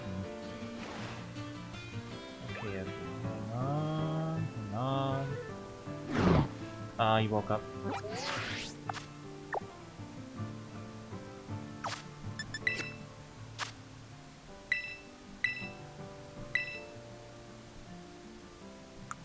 Because I'm crouched.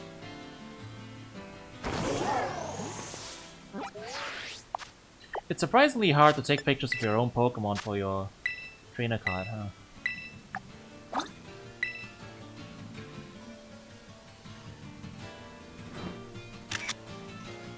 Perfect. We did it, chat! There it is, it's perfect. It is perfect. Yeah, I don't have any other words for it. Perfect. Perfection. Oh, hang on. I have a chance for another one. Hang on. We got a chance for another one. I'm happy with the profile picture, but let me see if we can...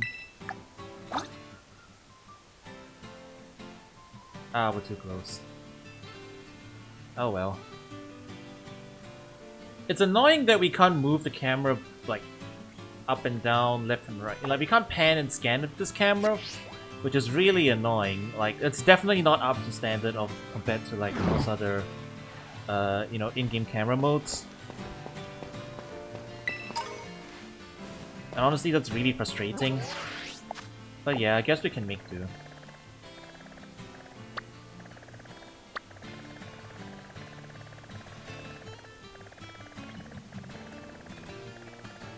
Yeah, we'll make do for now.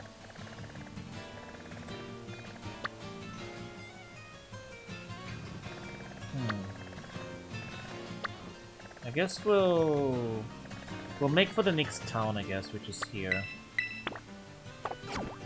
I don't really have a plan otherwise. This guy keeps coming down in front of me and sleeping. Alright, it's time to go.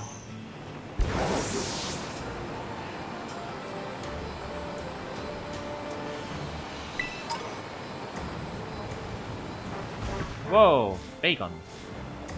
Alright, we'll do more catching. We can do more catching off stream. Especially old species. I'll save veteran species for catching off stream. Filling out the decks and stuff, and of course it's probably not gonna be the most interesting thing, but if I see a new species, I'll catch it on stream so I can see like what type it is, what is it called, etc, etc. I think that's generally the plan.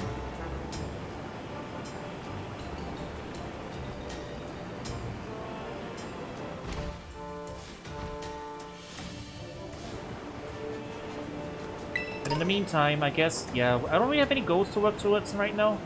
I'm not sure what the level requirements are for the next one, so...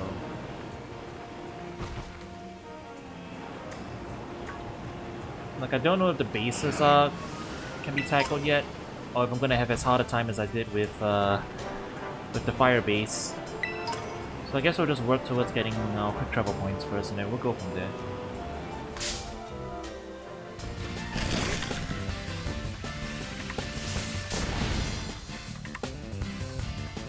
What? Bro, that Voltop back there just commits a die.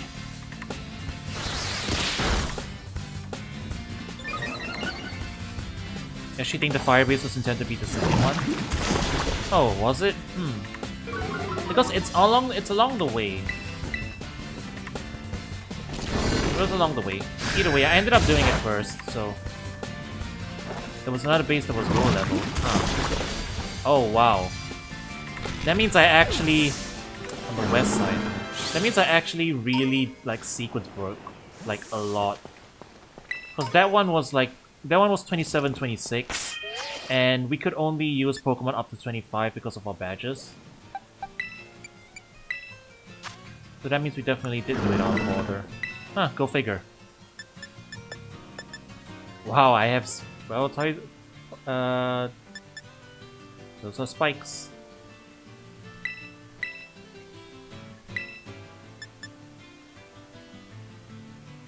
I'll get rid of tackle.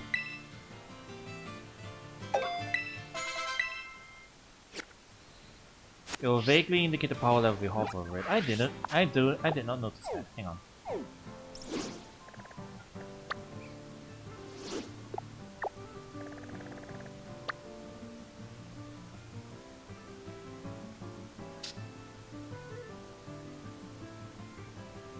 How is it indicating it?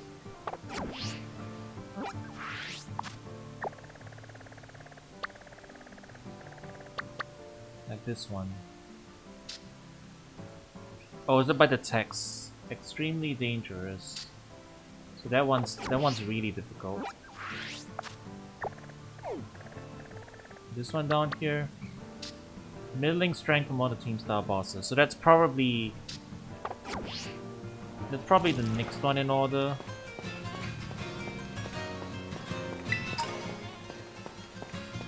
I guess ultimately there isn't any scaling going on in this game. It feels like. Oh. Oh, good lord, that is rough.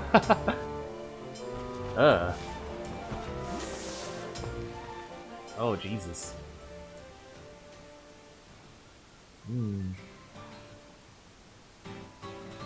I mean, it doesn't bother me that much, but it definitely stands out a lot, you know? Right? It's hard to not notice. When it's that jarring, it's hard to not notice. Sorry, Game Freak. I hope you work out your graphics pipeline better next time. I really do. I wish you guys all the best, man, but honestly, this would not have passed internal cert at my place. That would have been rejected. 100% rejected.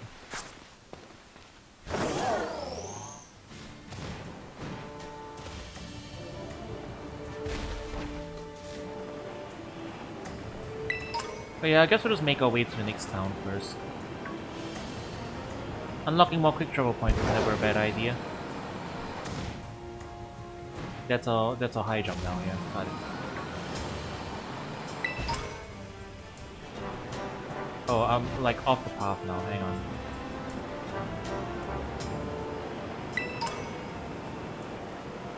I need to go back around, I think.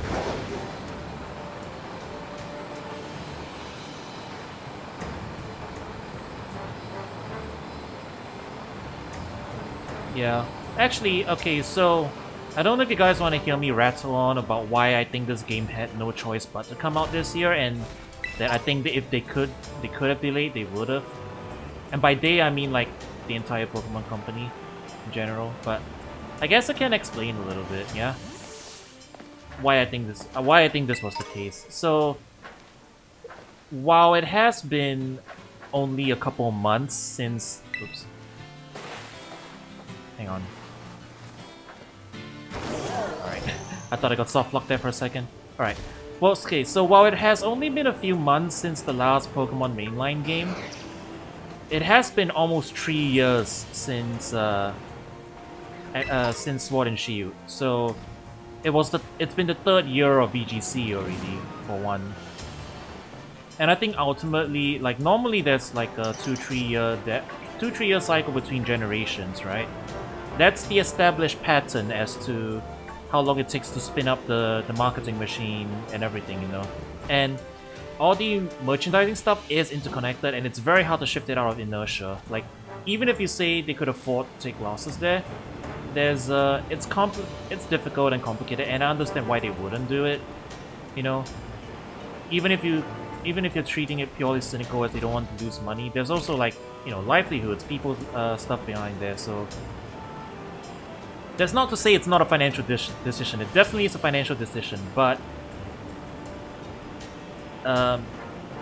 basically, I don't think it's as black and white as people think it is, yeah. But, yeah, given the premise of it's been 3 years, everything there is a hard, immovable deadline for the end of this year for the new generation to come out. The Pokemon anime can no longer delay any longer. The production lines for merchandise cannot be stalled and left empty for too long anymore. With that context in mind, it begins to make sense, I guess, right?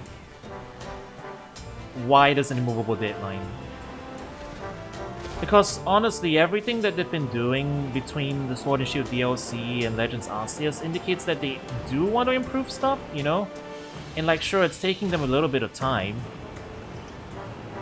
It's taking them a little bit of time, and I feel like if on any other year, if this was like last year or something, they would have foregone releasing a game altogether, I think, last year, if they could. Like, there was that one year that they just took off, they took the year off, and they didn't make anything except Sword and Shield DLC, remember that? And everyone was like, yeah, they actually did adjust their schedule and stuff. So, I think given that, I'm giving them the benefit of doubt there. It's like, they when the scenario allows for it, they are willing to delay, you know? They will cut things that they have if they can. And all that stuff. So that's why I pity them a little bit, honestly. Like, the game had to come out at the end of this year, so... And what came out really is kind of not acceptable from a certification point of view. But it is one of those scenarios where it is really a hard deadline, you know? Immovable hard deadlines. So, obviously the game is gonna come out half-baked, but everybody knows the game is gonna come out half-baked and there's no choice, you know?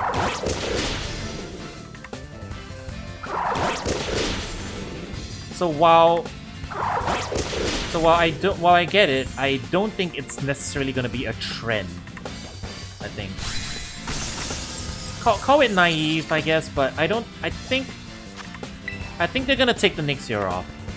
I think they're gonna take the next year off. They're gonna make DLC for this game, but that's it. They're not gonna release anything else. They're not gonna release anything else next year.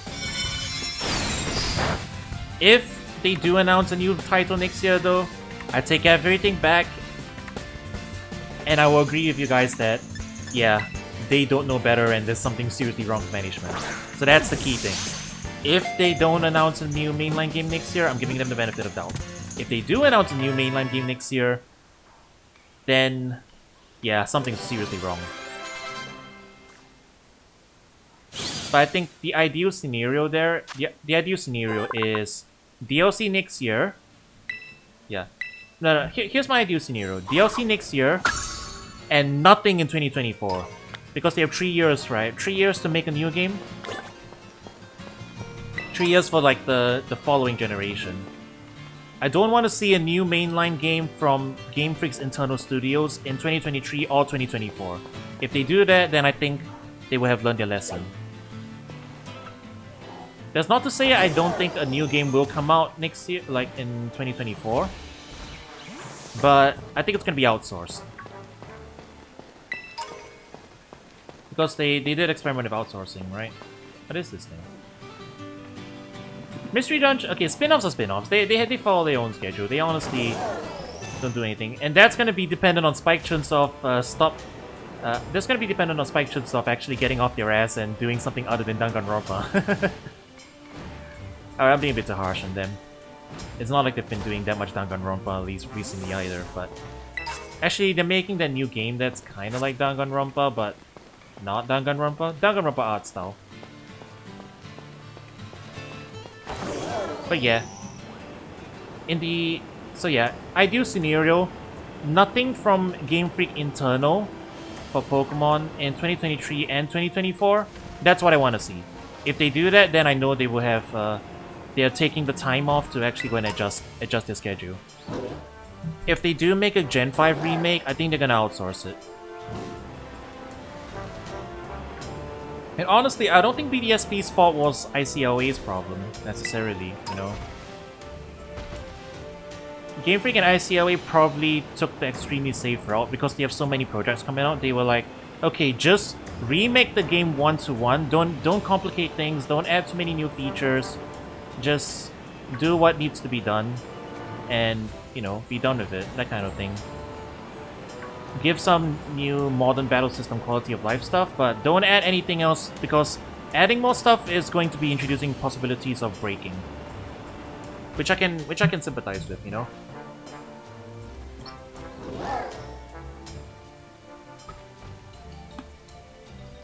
Now, honestly, part of the reason why they make old generation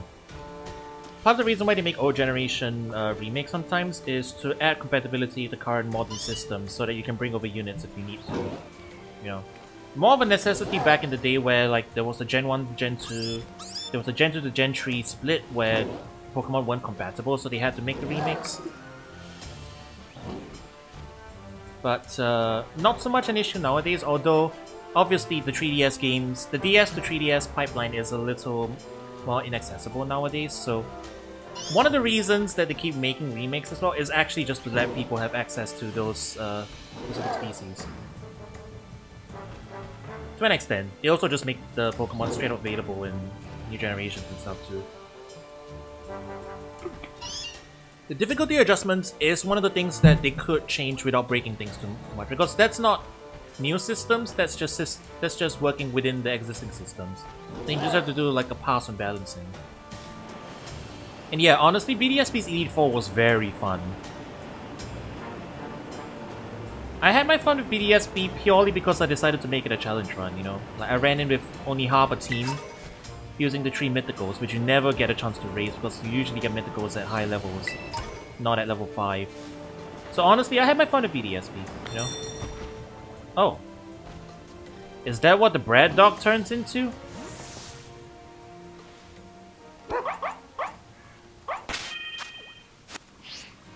Bread dog turns into that.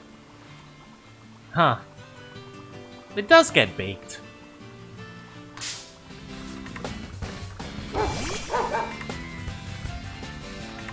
Alright, I have one that I'm evolving in the back. Dash, but... ah. That's good, that's good, that's real good.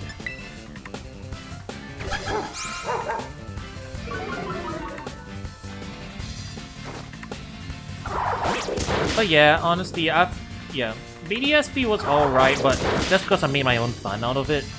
I can definitely agree with people that it's kind of bare bones, you know. It is, in fact, the same game, for the most part. I think you're fairy type, right? You're fairy type. So, but yeah, I don't know, like, if they do remake Gen 5, what would people be looking for? Right? Would people be happy for one-to-one remake of Gen 5? Because here's the difference, I guess. Diamond and Pearl base games were not particularly good. Let's be honest. The distribution was whack, the level curve was whack. A lot of improvements in Platinum were quality of life improvements, so it is weird that they didn't go back and use those. Black and White are standalone versions. There is no third version of Black and White. So if they just remade Black and White one-to-one... Yeah, I'm talking about Black and White and Black to White 2 as two separate things, yeah. So like, they are sequels, you know, they are different. So that's a different case, yeah. But yeah, I guess I'm thinking about it. If they do remake, if they outsource Black and White and they just would give the instruction again to, once again, just remake the thing, don't make any changes to systems and whatnot, just like, sorry, to like new features and whatnot. Just keep it the same mechanically. I wonder how that would go over, right? I guess the only thing they really need to do is they have to make sure that aesthetically it looks good, right? If they made a one-to-one remake of Black and White and they made it look aesthetically pleasing, then I guess people would be happy? Would that tide people over?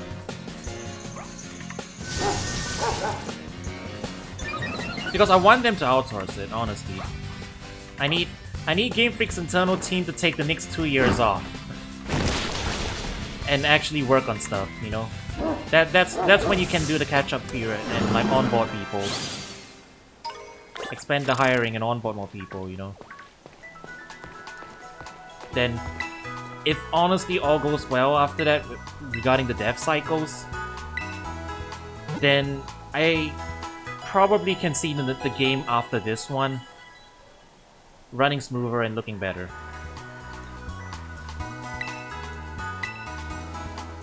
Or I could just be high on copium, you know?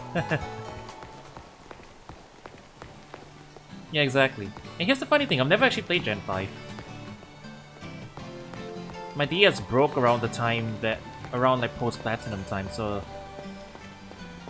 Sorry, not my DS, like my cartridges and stuff. My brothers tried to force in one of the cards the wrong way around and the reader kind of... the reader got messed up, so... Yeah. So I wasn't playing DS games around that time. And so, Gen 5 and Gen 6 are the two generations I completely skipped out on.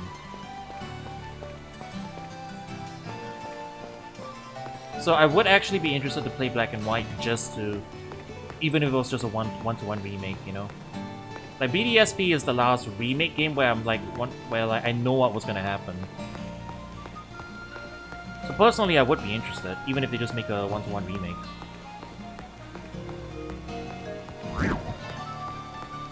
But either way, I want it to be outsourced. Basically. That's about it, really. Okay, we've got the quick travel point.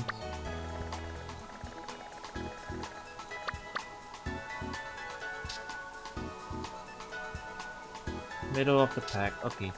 I guess we'll loop back around and see. Okay, this is the one.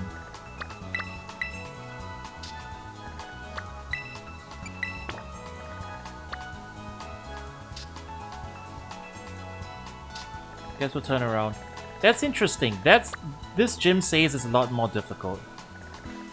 This one is easy though, so.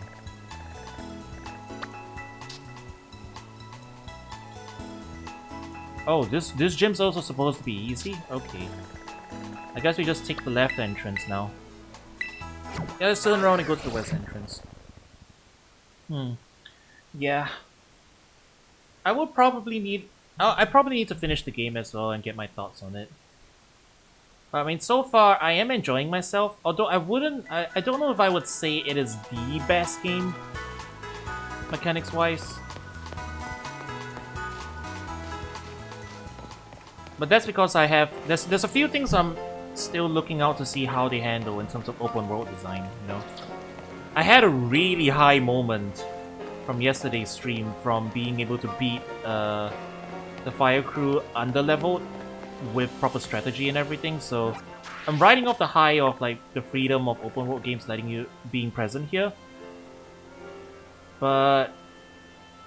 given that I just found out, yeah, there's no scaling of any sort, so if you do things out of order, it's just gonna be, like, cleaning up stuff behind. There's probably gonna be some thoughts about that in terms of how you would approach an open world design, I guess. Because there's pros and cons. There's pros and cons to doing scaling in open worlds.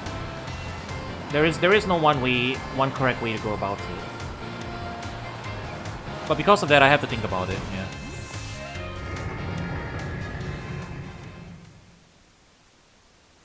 Well, if I had to spitball a solution, right off the top of my head, the simplest way to do level scaling would be to number of badges. Yeah. Wild Pokemon I think wild Pokemon, you would probably... How would I approach it, I guess? For wild Pokemon, I would have some of them not scaled because you don't want to scale literally everything. If you scale everything all the time, then the player won't have a sense of progression because things are always just going to be the same relative difficulty towards you, you know? So I would have a mixture of Pokemon. Some of them would be... some of them would stay stuck with the level range. That is the area. So if it is a low level area, the Pokemon would still stay low level. But within the area, you would have Pokemon that do scale to the level. And the scaling, I think, will be determined by the number of gym badges you have. Since that's the best indicator of progress, you know.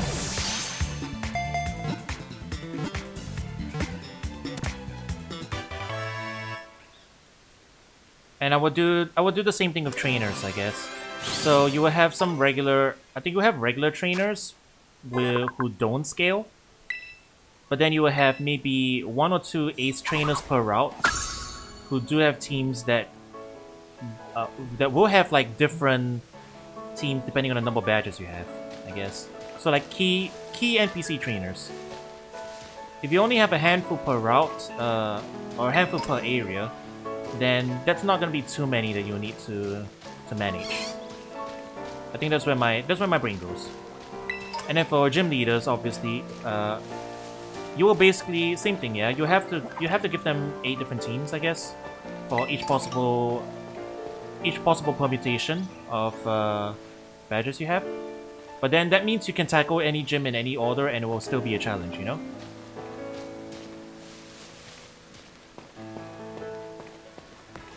So yeah, I think off the top of my head, that's how I would approach it. Couple of key trainers in every route and major story trainers, I guess. I mean, not story trainers, major critical path trainers to have 8 different teams and a post-game team.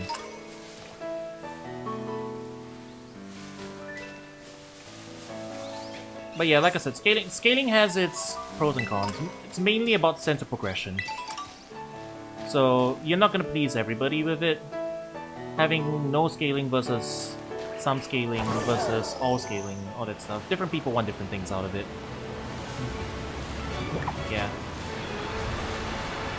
What I do like about this is that the sheer number of options you have, yeah. Because when you start the game, you're given free reign over such a huge area with so many species options. It actually makes it interesting to try and challenge things out of order. Like the thing I managed to do yesterday came down to me having access to like almost 50 plus species to be able to theory craft and make different strategies possible, you know. In a more linear Pokemon game, you would maybe only, even if you could like skip certain places, because like for example in Hoenn you can skip certain gyms and go about them out of order, but you will still be limited to like maybe 10-20 species, so strategizing isn't going to be that you know, you're only going to have so many, I guess is the point. So the part about the open world that I think they did nail is the number of options that you have if you do choose to tackle things out of order.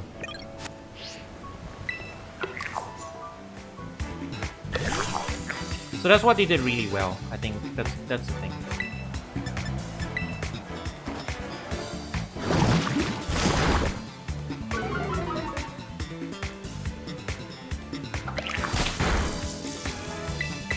Like that experience is a new experience with the franchise for sure.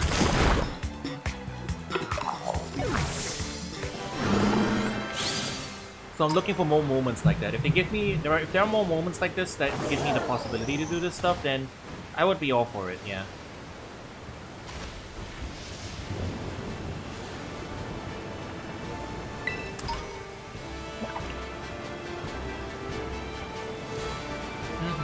For sure, for sure. Although I really wish that... Okay, so this is gonna go into the biggest complaint I have about the game that isn't the performance, you know? Legends and Legends and Scarlet and Violet, actually, here's the thing. They have a Team A, Team B situation going on, you know? And what I don't like is that those teams don't seem to communicate very much. Because you have certain quality of life changes in... You have certain quality of life changes in Team B's game that isn't coming out in Team A. So for example, one of the biggest...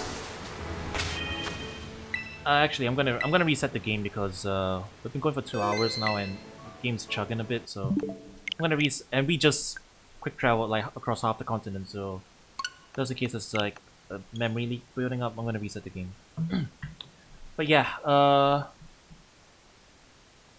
the biggest complaint I have is that the UI is very sticky. That's the best way I can put it. The UI UX is kind of bad after coming from Legends Arceus.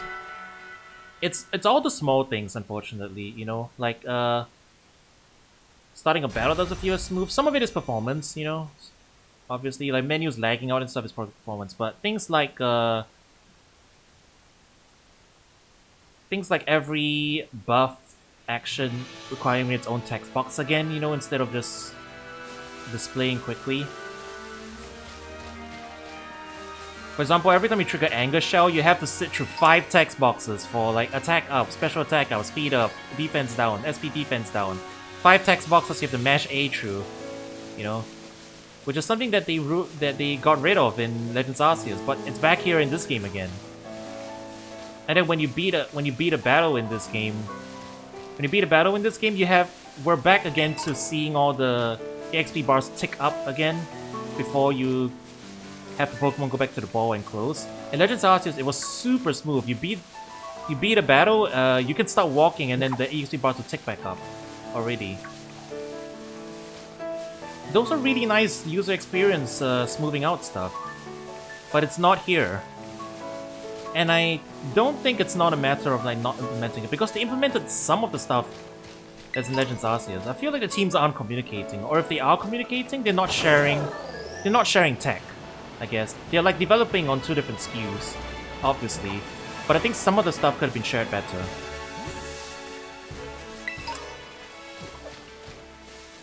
So it's little things like that, you know?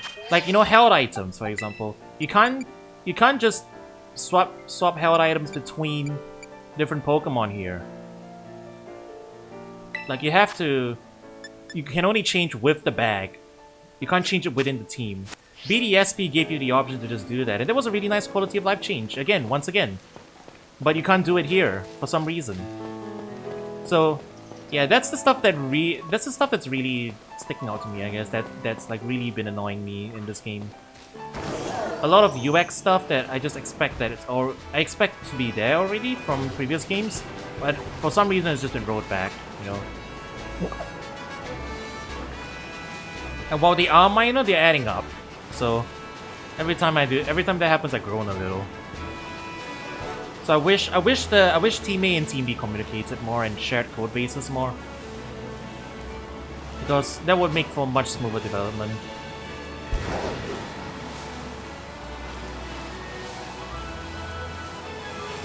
And like, here's another thing. I'm gonna complain about it because it's been annoying me a bunch. Here's how you change moves, right? You have to go into this menu here, and then select change moves. Fair enough. But in Legends Arceus, you pressed a menu and you got a left-right view of what's currently in the moveset and what is accessible. Here, you have to change them one at a time. Why? That's so many more button presses. It's like actually ridiculous how many more button presses this adds. That's honestly, actually, yeah, off the top of my head, that's my biggest complaint. Changing moves is a pain. What are you? You're a new species.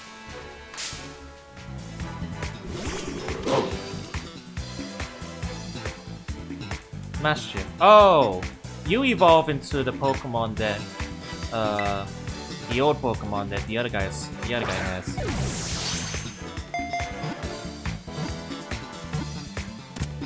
But okay, yeah. UX rent over.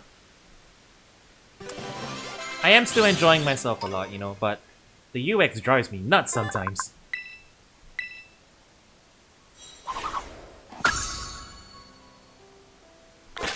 And it's just the minor things as well, like the boxes. You know how in the old game it used to be like... Actually, not just the old game. A couple of the previous games, Y was how you switched mode to multi-select and stuff. Now you have to press minus to draw the boxes.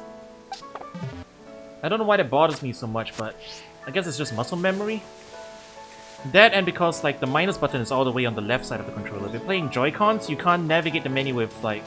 You can't just do like movements with left hand and like button inputs with the right hand. Now you have to reach over. You have to like reach over and press minus.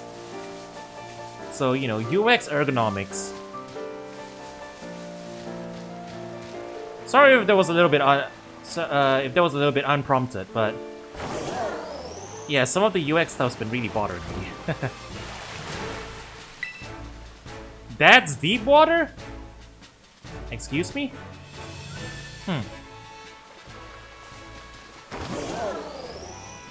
Alright. We'll just jump the water.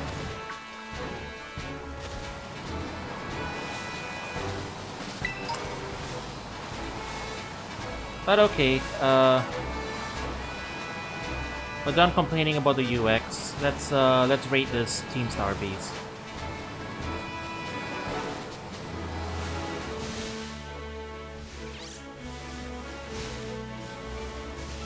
Is it weird to say Legends Arceus doesn't feel mainline to you? I guess it is quite a bit different, yeah. But then again, Let's Go is quite a bit different. I guess those are the two main titles that people are like, is this really mainline? Right? Of course, their gameplay is quite different. Legends Arceus is very much a single-player game, though. I guess that's the thing. How do I get up there? I guess I'll try the tech.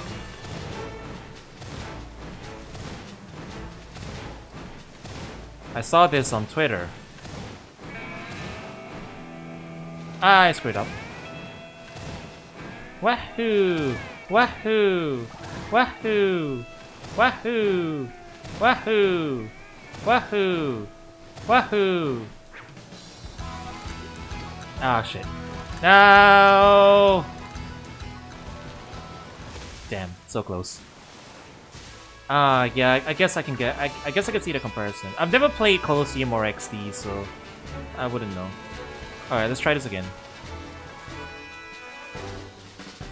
Based on Sword and Shield, not Legends Arceus. Yeah, that's fair, but there's a lot of UX things that they changed in there. That's the thing, you know? Which they did carry over here, you know? Being able to change moves anytime. You know, just have moves being able to hot swapping moves. Team being able to access anywhere, I guess. Although that's more of a... That was a Sword and Shield improvement, yeah. But like little things to make the UX the UX of battling just much smoother, you know. Some of it is here, but not all of it. So that's the thing. They carried over some of it, but not all of it.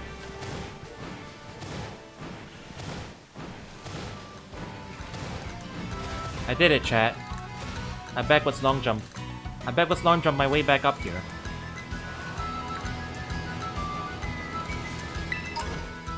It was a little cheesy, but I did it. What are you?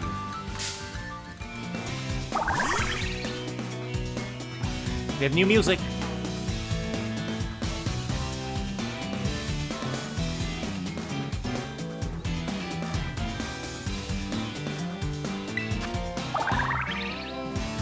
Oh, this one's fun.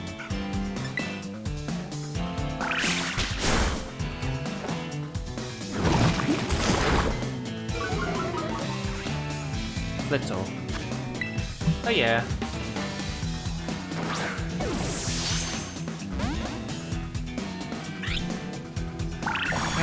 There is a swap move here.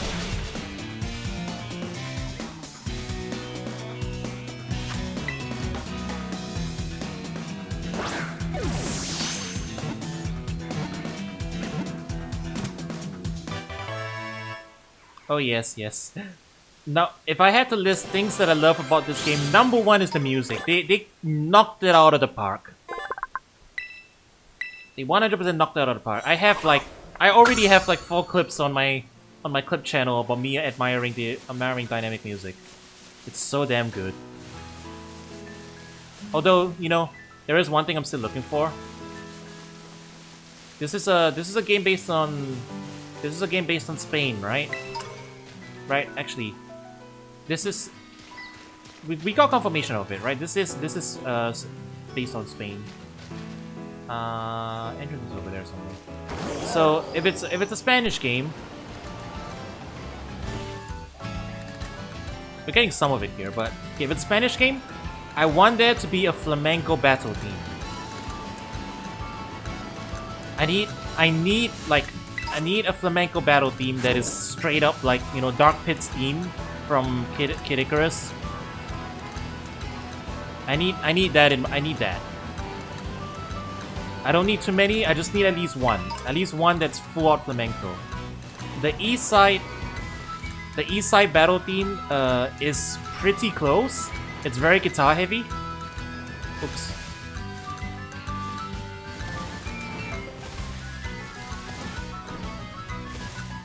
Yeah, there's tracks of elements of it, but I want there to be at least one. I want there to be one that is just straight out and out flamenco. I need it. I need it in my veins. Oh, another small guy.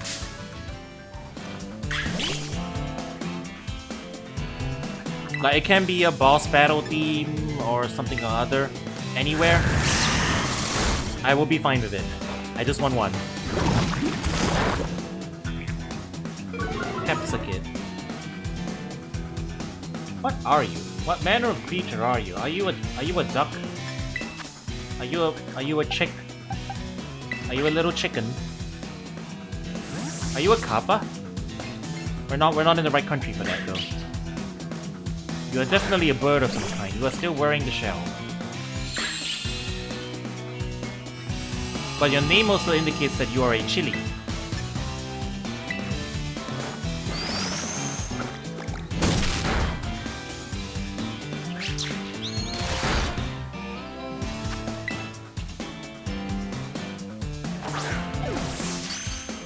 I do not know what you are.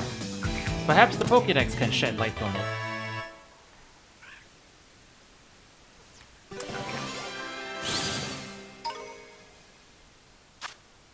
Spicy pepper. Alright, you are indeed a capsicum. The shed front teeth of a capsicum among the ingredients. Wait, is it a bird? Birds don't have teeth. Does this one have teeth? Odd one. Oh, Cloth doesn't evolve, so but that guy does.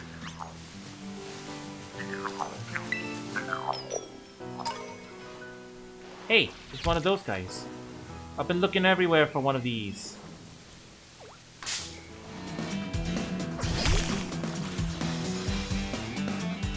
A tink-a-tink. Probably shouldn't use it on that one. Let's just super bang it.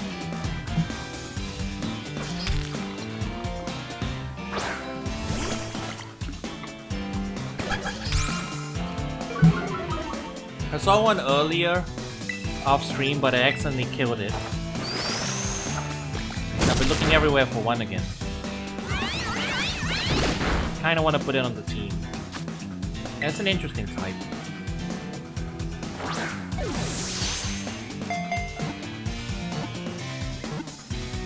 Fairy Steel, yeah, Fairy Steel is such a good typing. Shoutouts to Marwil.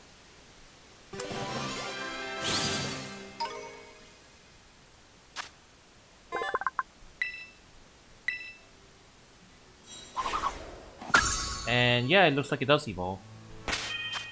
How it evolves, when it evolves, we'll have to figure out eventually. Okay, Strudel is still not yet evolving though, so we'll have to figure that out. Alright. We'll have to make some decisions about who we want to keep in, actually. Eventually. We'll probably be getting rid of Strudel eventually, I think, once we evolve it. Trudeau soon. Because we have poison coverage here, so we probably don't need another poison normal type. Tandem Mouse also, we'll see what it does when it evolves. And then we'll see if we want to keep it. This guy provides Fairy Steel. Fairy Steel, Electric Fighting, Poison Ground here. Whatever Florigato evolves into, we'll find out it's double typing. Eventually. Charcadet. Charcadet's probably not going to evolve for a long time, actually. So maybe we should replace it. I think. We'll figure it out, I guess.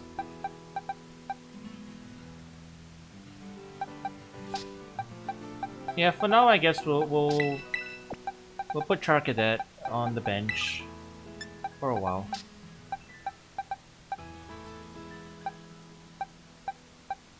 I think the only thing we're missing is a water type, as far as coverage goes. Wait, this is box 8.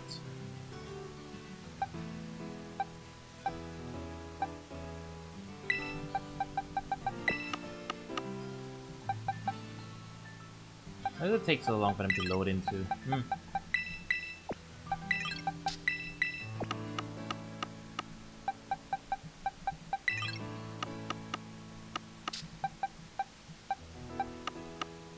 Yeah, actually, let's not use box 8 in the moment. The first 3 boxes are sufficient. It's not like we have that many Pokemon. We can just remember which ones we've been training for Pokédex data, which ones we haven't. This guy is staying in, this guy is staying in, this guy's probably staying in. Do these games have an option to make a box that won't be filled automatically by monsters you catch? I don't think so. Actually, I don't even know if that's a thing at all to begin with.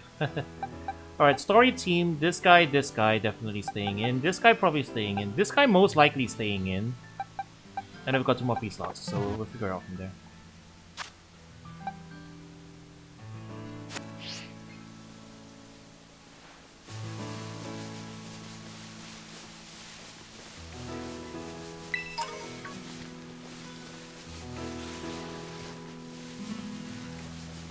Anyways, I just wanted to climb the tower and then we'll make our way over to the Team Star base.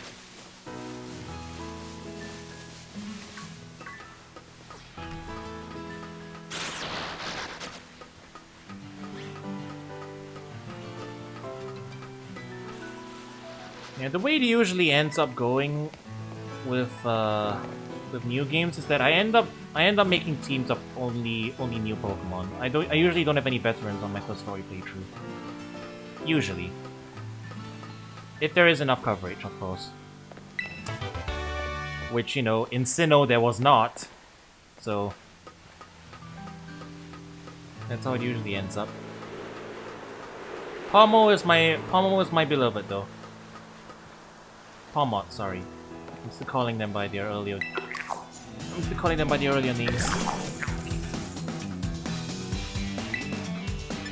Actually, we need to find the nearest.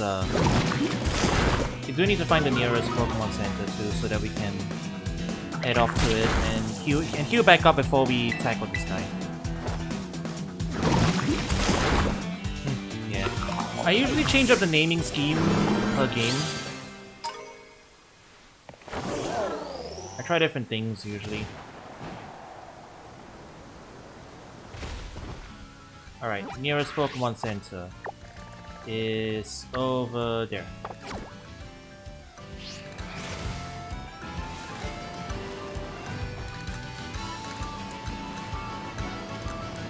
It's the same thing as how I usually name my it's the same thing as how I usually end up naming my Calicos in Monster Hunter.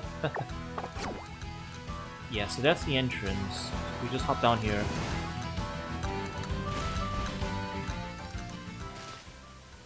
And then we pick that thing up.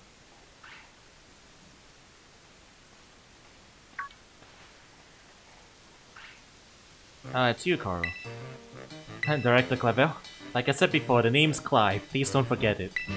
Anyway, Carl, I owe you one. Thanks to you, I've been accepted into Operation Starfall. What's your endgame? I need answers, that's all. How do I resolve the situation of Team Star, and what's causing its members' odd behavior? Odd behavior? Team Star is the subject of more than a few nasty rumors swirling around the academy, you know. Some say their bullying has caused a worrying number of students to drop out of school. Others say they're holed up in their bases plotting to cause trouble for the academy. But these are rumors. The matter I am directly confronted with is something else. I'm talking about Team Star's persistent truancy. They've all been skipping class for a while now.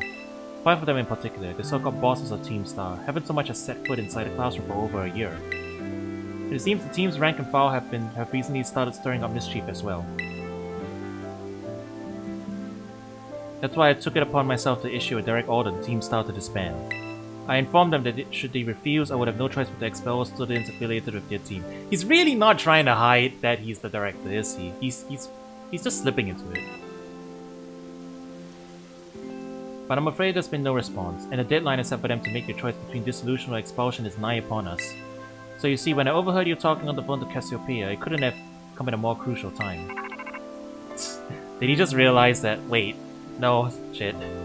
He is goofy, right? He's surprisingly grown on me a lot. I didn't expect him to take such a big element in the story. And this is just the second base. It's Cassiopeia, can you hear me? Another time then. Be careful.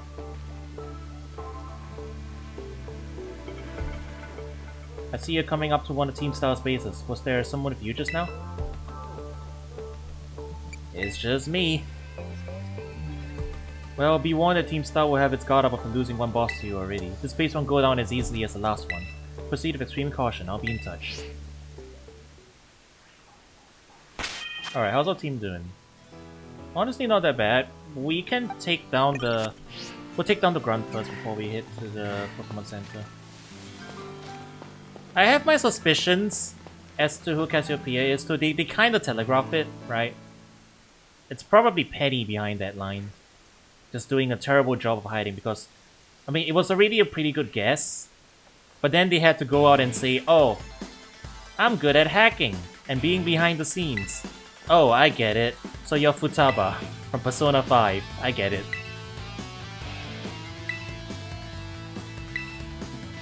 Wait, hold up. Just going on a hunch, but are you the Koro kid? You know the piece of work we're all to get for declaring war on Team Star? Maybe I am. Come at me, bro.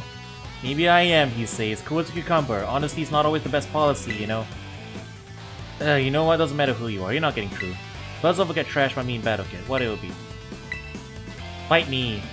Yeah, sassy kids like you are the worst. That's it. Prepare to get stomped into the dirt. You know, I kind of like the writing for the Team Star members too. They're all very full of themselves in a good way.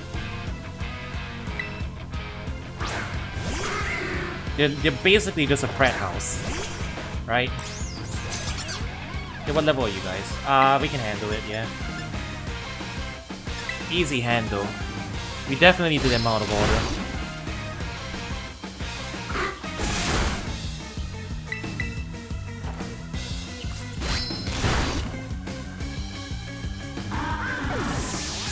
But yeah, there's also like... The thing I'm wondering about is if Cassiopeia is Penny, what is her motive? Why does she want to take this place down, you know? And like, I'm now thinking there's either two possibilities to it. Oh, hang on. I'll finish that thought in a sec.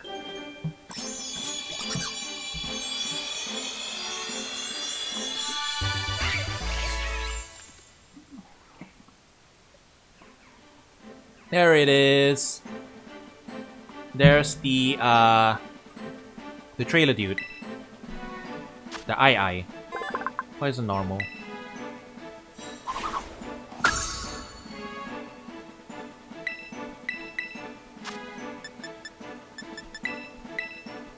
Not that it makes much difference, but...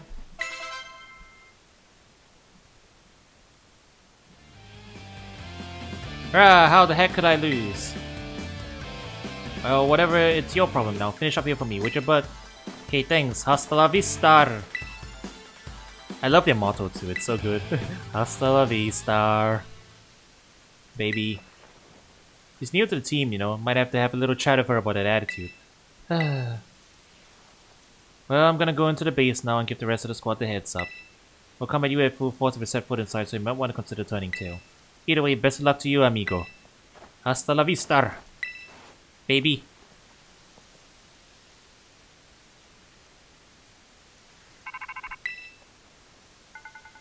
I see you took care of the gods. Nice work. Now, hold up in that base is Team Star's Dark Crew, the Seiken Squad. Their boss, Giacomo, pretty much runs the whole of Team Star, and he also produced that wild soundtrack of theirs himself.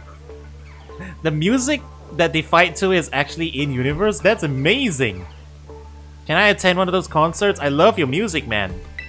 He's a sharp guy, even our declaration of war wouldn't ruffle him in the slightest. His plan is probably to weigh you down with a wave of grunts and finish you off himself. No use trying to outthink strategic types like him. Bring him down with a head-on attack. Just keep on defeating as many Pokémon as you can until the big man himself shows up. Ring the bell on the gates once you're ready to kick off this phase of the operation. Time to wipe the Seiken Squad off the map. But first, we'll get the team queued up.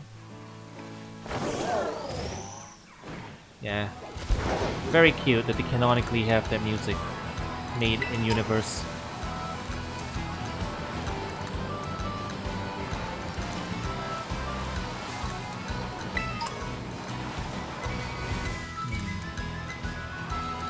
Wait, where is the Pokemon Center? It is down this way, yeah. Have I tried going to class yet? Yeah, I did a bunch of the classes early on. I cleared everything I had before I went to the first gym. But I haven't been there in a while, so... I know there's probably new classes. It's just trainer school, really, you know. Every game has a trainer school where they hide some of the basic tutorials in. Now they just put it in the actual school itself because, you know, makes sense.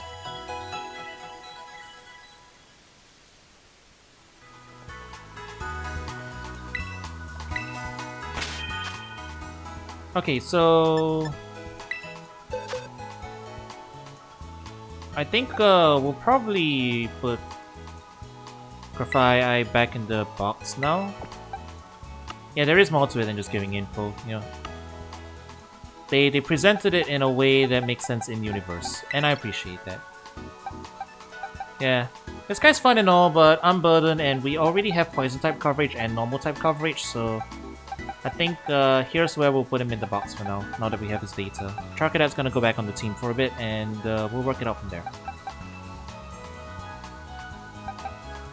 I don't think we need to think about Stab either at this point. We could probably just brute force our way through, since we're quite a bit higher level.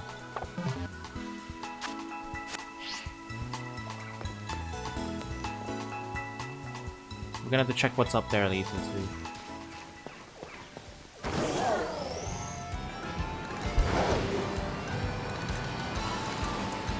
But yeah, to complete my thought, I was thinking, like...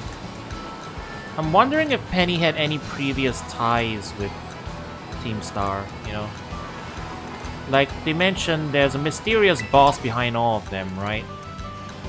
This is a really wild theory, but like, what if Penny was the boss? Maybe she's ex-Team Star, you know? And either she's trying to take down the place for selfish reasons, or she's trying to take it down because, like, she wants to take down the bad thing that came about from her initial thoughts, you know? That in English properly. She's trying to take down the legacy that she left behind that wasn't very good, if indeed she's the boss. I could be totally off base as well, obviously, but like, that's where my brain is going. It could very well not be the case too, so...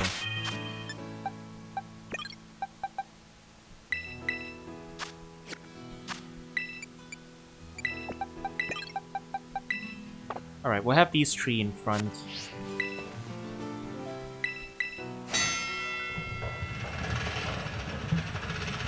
Oh, I capture froze for a second. Capture? No, sorry, my tracking froze for a second. Some kid lucked out beating one of our sister squads, and now he thinks he can take us on. Time to give him the boot, gang. Let's show this Gatecrasher what Team Star can do. And if you're listening, Gatecrasher, know this. Unless you can beat 30 of a Pokemon in 10 minutes, the boss won't lift a finger to deal with the likes of you. Yeah. Obviously. I'm just thinking out loud. By the way, I don't know how this minigame works still. I'm just spamming and hoping for the I'm just spamming mindlessly, really.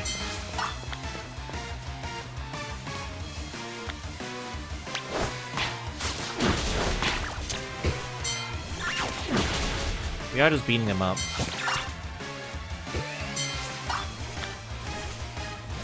It feels like you just mash R and then sometimes you go to a vending machine and get queued up. Like that's really it. It's kind of test of type matchups. Is it?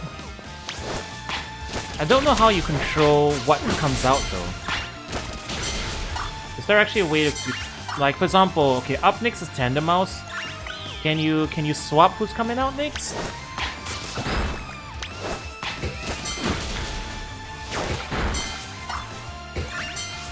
Or is it that you're supposed to just leave one? You're supposed to just leave one out there and let them handle it. Is it that you have your Pokemon rotate in order and then find out what is super effective and then you just run through the list that way? Like you drop them out near a group and then that one Pokemon takes out the entire group. I'm talking a lot right now, sorry. It's just picking the right Pokemon and then mashing R a bunch. One Pokemon can fight a cluster. Okay, so I guess that's how it works.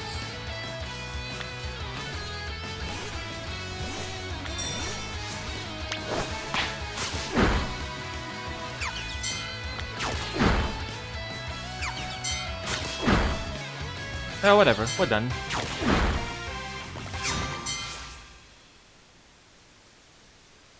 He's way above our level, we gotta get the boss.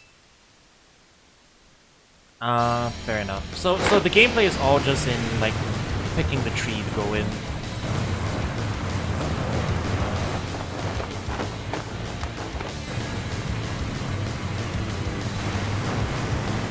The dude's oh, this dude's a DJ.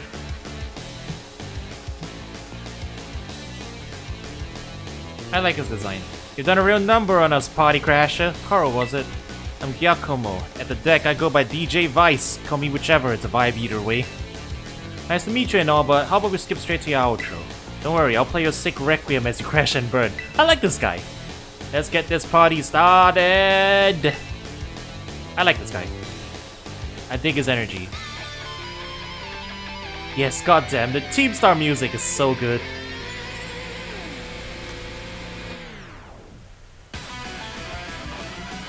They're just literally they're like punk rock Vocaloid songs. Same energy, honestly. You don't really think things through, do ya? Declaring war on Team Star is a real bad move. He's just playing the music up there.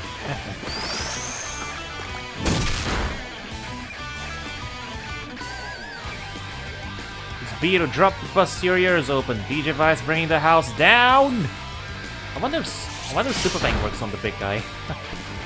Ha! How's that for an opening track? I'll spin you up, good Party Crasher.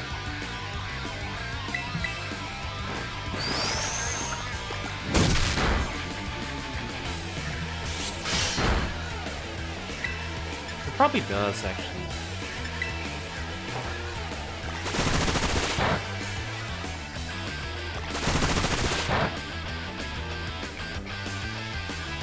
I forgot it was Steel type. Oh well. Moving along.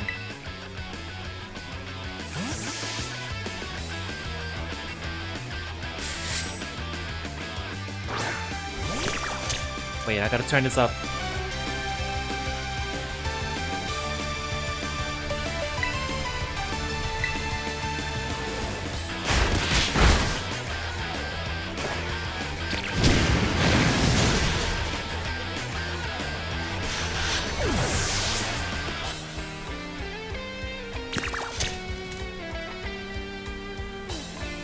Alright, I'm assuming this river room is Mono Dark.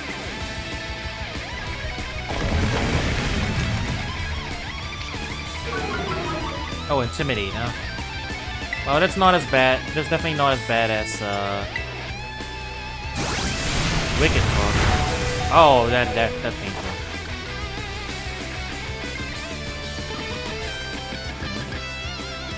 Wait, it's immune? Wait, chat. Are the Starmobiles immune to statuses altogether? Yeah, Metal Speed Boost car was nasty. That was the first one I tackled too at that. You also went for her first. Okay, because Disable just straight up fails on these guys. I never actually got the chance to try and Paralyze. But I'm beginning to think these guys are just straight up immune to statuses. You know what? Let's try it. Let's try it.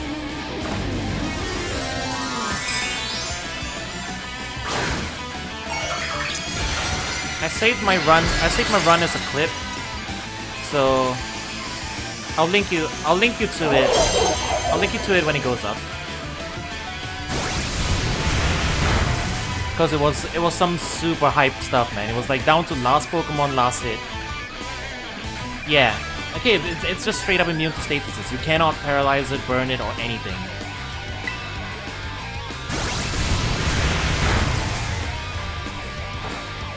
Time to just smack it though, I guess.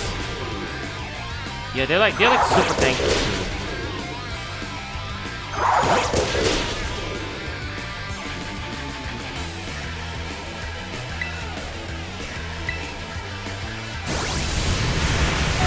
I don't know if this guy has any other moves. It's heckin' fast too. It's outspeeding Palma.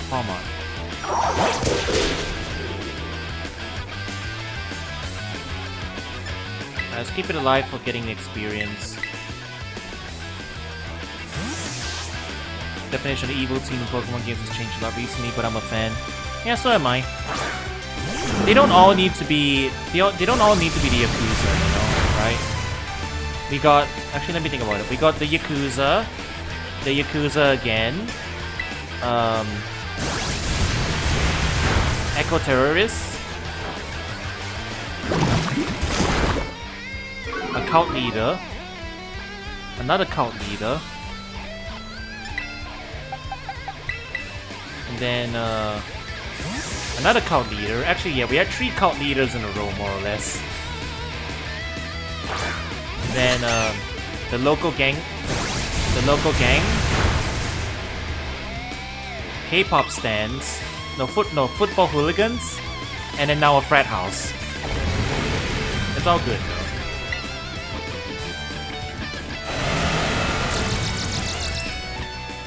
Alright, gotta lower the game back bottom. We jammed out enough.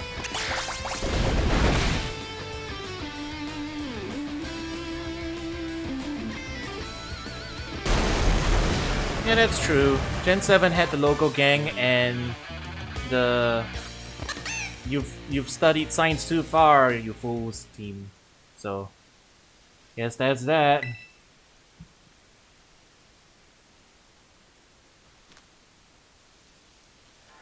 Alright, more story. Guess that's that. What's up, Giacomo? Did something happen? The big boss just wanted my take on some stuff, so we had a chat and settled on a few plans. A few plans? Like for what? Operation Star, first of all, and also a new code of conduct for the team. You know how tons of new members have joined up recently? Well, we figure we gotta make some team rules, like a code, so we'll all be on the same page. Nice, so come up with a great code for us, won't you, Giacomo? No thanks. Way too much pressure. I mean, yeah, I used to be president of the student council, but you know everyone ended up hating me after that, right?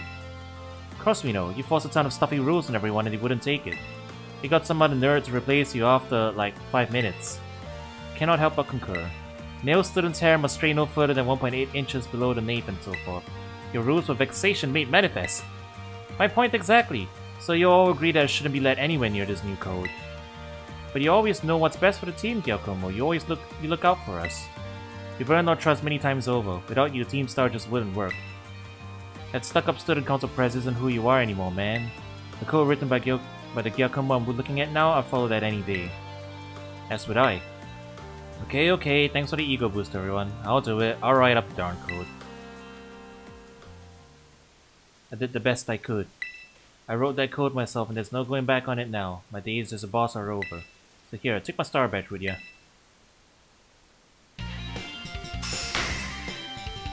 Huh. Surprisingly friendly, this dude. I'll give you this choice TM2. You ended fair and square. Ah, so this is how the party ends. But let's talk about those Pokemon of yours. They're crazy strong, huh? You learned those trainer chops at the academy, like what moves you should use and stuff? Nope. I am carrying the knowledge of past lives, as you can see by my Rotom phone cases. Huh, okay. You like it at the academy? Having fun? It's not bad. No kidding. Sorry to interrupt, are you Gyokomo? Well ho, wasn't expecting a giant Pompadour to make a guest appearance today. You get a Quaxwell to start it up for you? I'm just after a quick word. Would you mind? Sure, I can tell it's gonna be something annoying, but I guess I'm newly freed up for time. Thanks, I'll get straight to it. It seems all of you in Team Star are headed for expulsion if you keep with your current activities. So why won't you break up the team and start attending class at the academy again? That's what you want to know? As it happens, we're actually waiting on a pal, though we don't know if they'll be coming back. A pal? A close friend of yours, are they? They're only the strongest boss in all of Team Star. Like how there's a top champion who's the absolute #1 trainer, you know? They're the ones who invited us other bosses to form the team. We call him the Big Boss. And where is this Big Boss of yours now? Wouldn't we like to know? We haven't heard from him in, I don't know, must be a year and a half now. We thought that if we kept Team Star going, then they'd get back in touch one day. But the teachers keep pressing us to call it quits and then we get party crashes like you two. Maybe the Big Boss did ditch us. They were talking about breaking up the team before and all. So Team Star and this Big Boss of yours, they're really that important to you? Is the sky blue? Let me put it in words your eggheads at the academy might understand. They're my greatest treasure.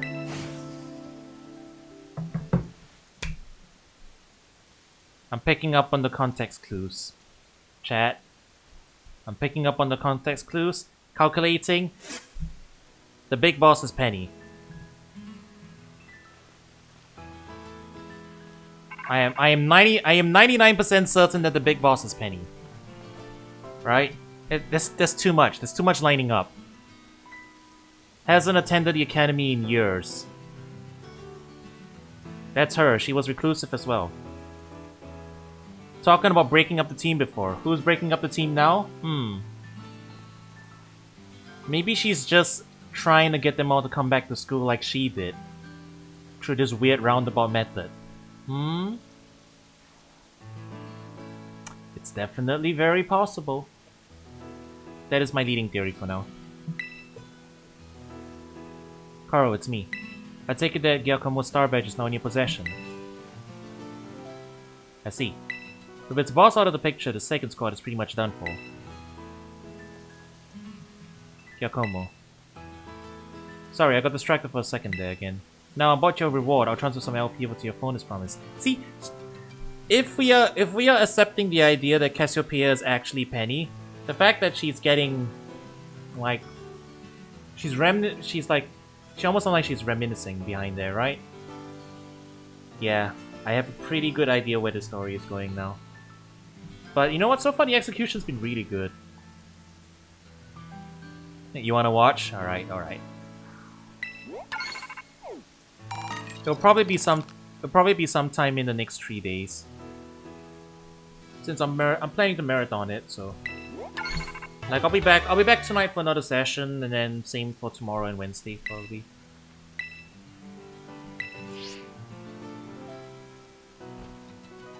Hi Penny, are you the boss of Team Star? It's me again from the supply unit. Oh. What's up? Ah, what the heck? Hey, stop that. Somebody help!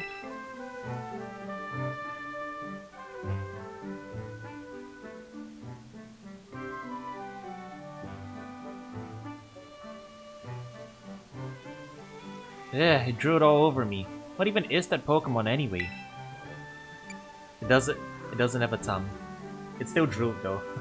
I have no idea what that is. It's a weird protogen. Huh? I'm amazed you're so calm with a giant question mark of a Pokemon at your side. But before I forget, here's a reward. Your name's Koro, right? Since you're part of Operation Starfall's battle unit, can I ask you something? What do you think of Team Star? You know it all. They're pretty... You know what? Mela kicked my ass and forced me to reset like 7 times yesterday, so... They're pretty strong. Interesting. You know, some of the rumors say Team Star wasn't always a bunch of delinquents. Most of them used to be victims of bullying, or they just find it hard to interact with people. They're telegraphing it way too hard. It's her. She's the boss. She was the boss. Come on. Very, very obvious. I wonder how many... Maybe it's just cause I've like seen stories that are similar to this before, but I wonder how many people pick up on it. Right? It's her. 100%. I'm moving from 99% to 100%. It's her. But then these misfits and outsiders found each other and banded together to form Team Star. All they wanted to do was push back against the bullies they couldn't face alone. But that's just info I got by hacking other students' social media accounts. Yeah, I believe you, Penny. I believe you. I also found talk about some secret mastermind behind the Fine Bosses, someone who recruited them to the team in the first place. I don't normally talk this much. Now my throat kinda hurts. So good luck with taking down the other bases and stuff. Hey Penny, tell me where to buy a hoodie like yours. I need some drip, man. Seriously. Seriously, I need better drip.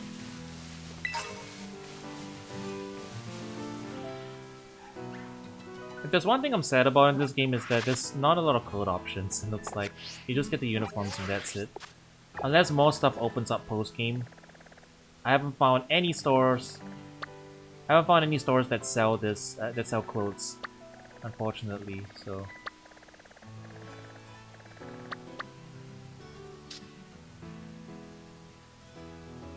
the climb may be more challenging than the battle. Okay, this one seems... It's probably gonna be an easy one then. Hang on. Let me lock it down.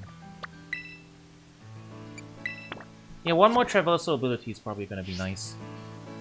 Yeah, exactly. But just a shame because they're kinda boring. They're kinda boring color scheme wise. You know, I don't think they look... I don't think they look bad, but it's really limiting the palette of like stuff you can do in terms of your clothes. That and also I just want that hoodie, man. If I can get the Eevee bag at least. I tell you what, if I can get the Eevee bag, that will be a suitable compromise. Yeah, I know it. I know it makes sense that it's a school uniform, but come on. There's other stuff that's school stuff, right? School blazers, school jackets. Give me some other outerwear, man. I don't even need it to like. I don't even need it to be not school clothes, you know. But like, give me more school options. If I have to like, if I have to wear a branded school hoodie, I'll do it. There's something to break up the monotony of white and blue, you know. I mean, I guess I'm wearing a school jacket now. Yeah, true. But how do I put it? This color scheme's kind of boring. Yeah. Actually, yeah, that really is it. The color scheme's kind of boring. I want something a little more popping. And also, I want a hood. I just want a hood, okay? I admit it. Hang on, I'm gonna put mine up now. I'm putting mine up now. Now that I'm talking about it, I want to put my hood up. You get that one for free. So from what I get, it seems like the open sky titan lives somewhere up on this mountain. But there are all these crazy boulders raining down from the mountain too. It's gonna be a little tricky to stand around and look for the titan while dodging all those. I think it'll be sent flying if you get hit by a falling boulder, but maybe you can power your way through atop that brute of yours. Okay, we get a little Indiana Jones action, I guess. We'll put Palmod up top then. Let's talk. Let's not! It's fun that you can just reject people now that way.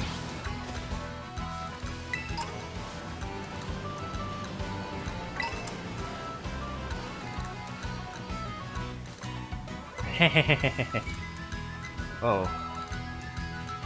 Nobody said I can't do this, so... Ain't no rule. Man, Professor Oak must be rolling in his grave right now.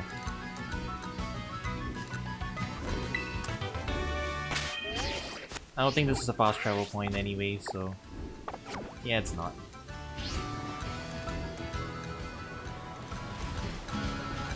Uh-oh. Damn it.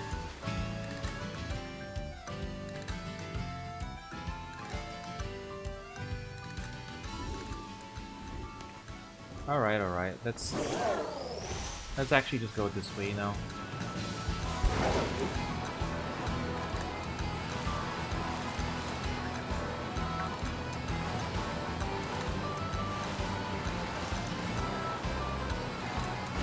You know what I appreciate? This music sounds like Mystery Dungeon music.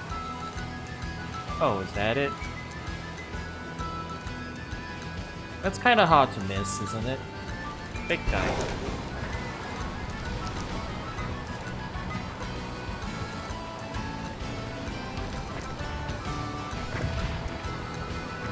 Whoa.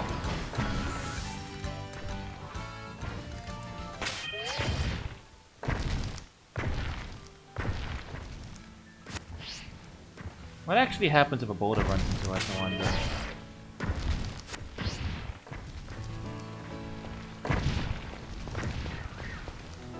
Why does this bird hate people so much, though?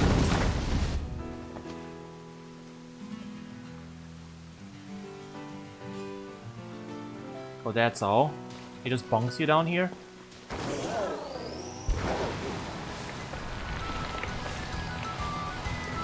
Actually...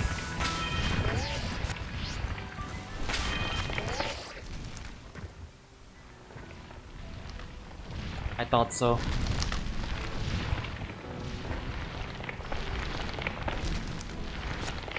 I thought so.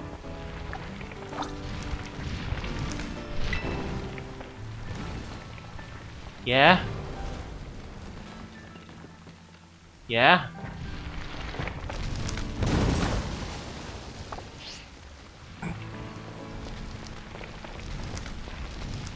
Because turning the inventory on... Turning the inventory on, or like the camera on, like turns off your collision. Alright?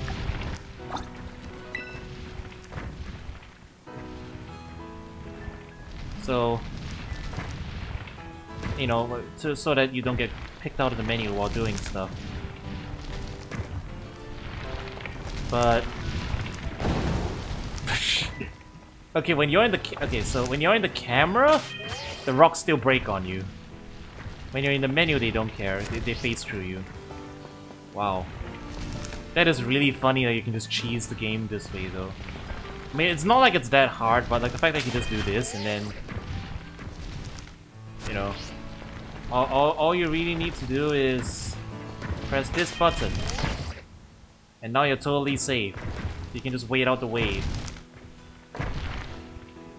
See, these things are going over my head.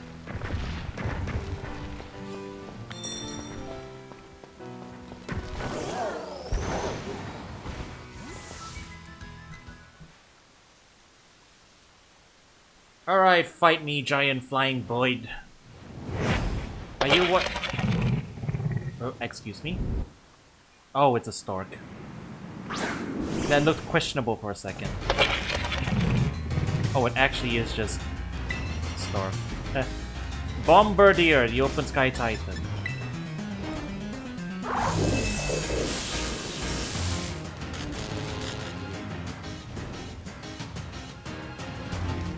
Is this what the flamingo evolves into?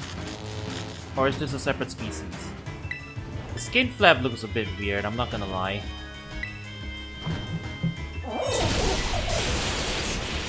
Oh yeah, it's hella weak sauce. I guess this is the other first one that you can try for, if you want it.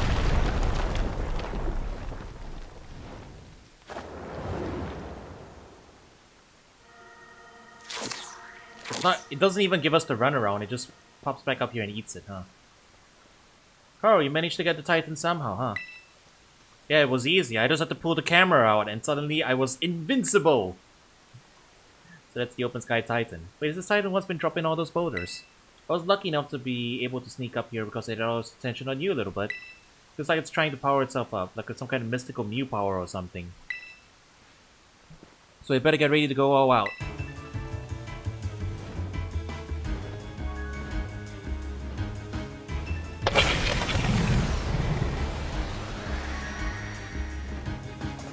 Oh, he has a Nukli now? Okay.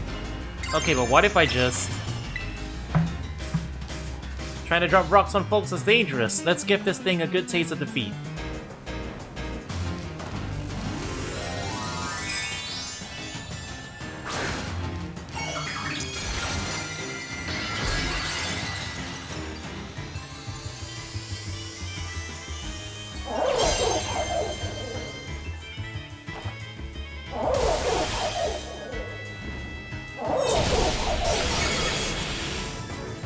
GG easy.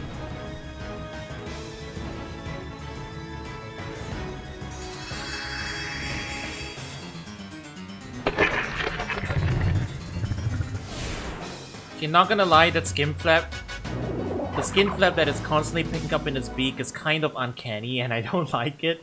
I think that's the first design that like is actually like a no from me. And that's rare. I can't think of any other Pokemon that makes me feel that way. Something just feels wrong about that.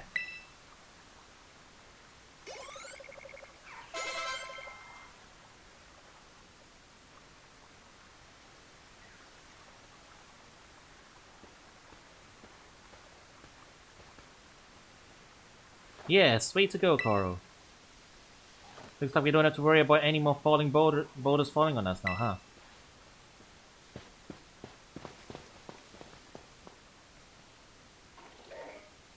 There has to be more of that Urban Mystica I'd ate in there. Let's hurry and find it before the Titan can come back for another go at us.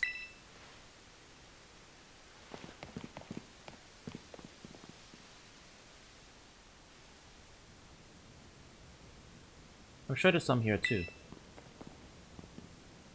Same animation, I guess.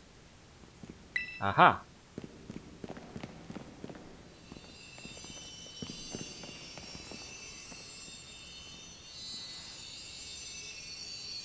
I knew it. I spy Urban Mystica. The bitter one. Another successful search. We're on a roll. Now then, let's see. What does the book have to say? Bitter Urban Mystica is great for your circulation. It really gets the blood flowing. And it warms you right up, nice and toasty, even boosting the immune system. Or so it says. This will definitely help Maple Stiff feel even better. Come on, Carl, let's get some food going.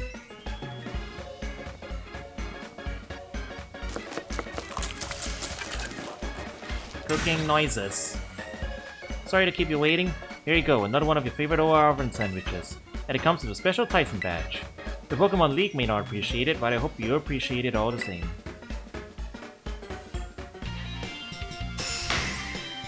I get it, because it's bitter.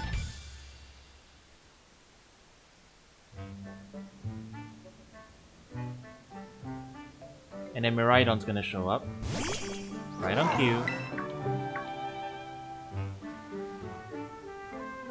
Figured this might happen. Don't worry, I made extra this time for that brute of yours.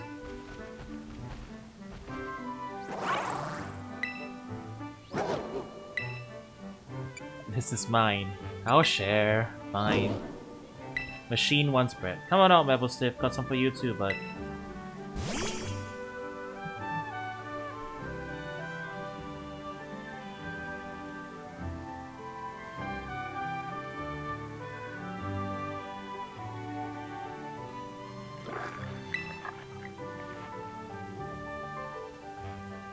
That's it. Small bites, small bites. Nom. So undignified.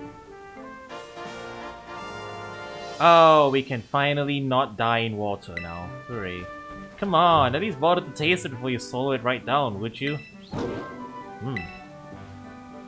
I do not compute. I am Protogen. This bird seems to be benefiting from the herbs too, I guess, in its own sort of way. Oh yeah, before I forget, Carl, take another look at this. There's always a Titan Pokemon near the Urban Mystical when we find them, right? Like the book says, it's not just like big old Pokemon just happen to like these herbs. It's actually something in the herbs that's making the Titans so big and strong. So does that mean a Titan's lair isn't really some kind of treasure hoard or whatever? It's just a pantry where the Titan keeps its food? Oh, you don't even sandwich, Maple Stiff.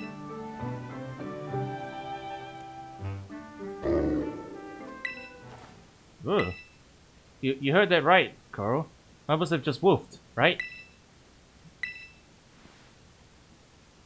Right, I'm not imagining things. See that? I knew I just wasn't hearing things. Oh, Maple Stiff, who's my best bud, huh? Who's the best of boys? You are, yes, you are. It's been so long since I heard that woof. Oh man! Oh man! You're gonna make me. You're making me feel things, game. God damn it! It's so simple. But all you need to do is just give me like a pet owner, and being cute with your pet, and that's it. I'm a mess. God damn it! Why am I so predictable? This storyline's grown on me so much, man. I swear. It went from 0 to 100 in the span of 1 hour. I'm suddenly very invested. I hope this guy. I hope Maple Stiff gets well. I really do. I want to see these two happy. You know. I suddenly really need to see these two happy. Ever since I teamed up with you, good things keep happening. But we still got 2 more ups to go. Hope we stick it out until we're done. I really hope something bad doesn't suddenly happen. You know? I really hope this doesn't backfire in any way. Or, you know, if it does backfire, maybe it just makes Maple Stiff big. And then we have to, like, calm it down. Maybe. Alright, the professor's gonna tell me how how we can now ride across water. Yes, yes, yes. Please continue to take good care of your car. We've been trying to reach you about your Dragon Pokemon's extended warranty.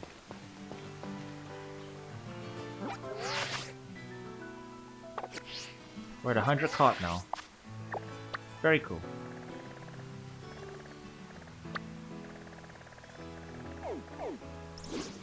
Oops, I zoomed out too far.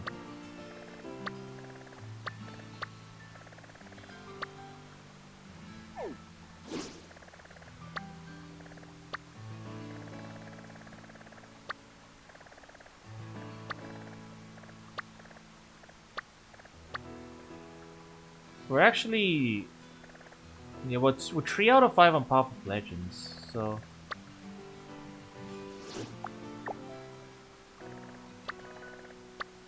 oh, there's actually 1 here. Not that far. Number 4 and number 5. I don't know how tough they are, so... we probably...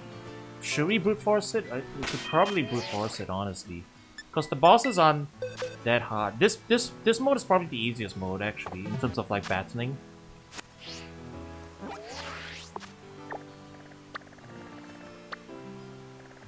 There's just 1 up there. And then the last one is...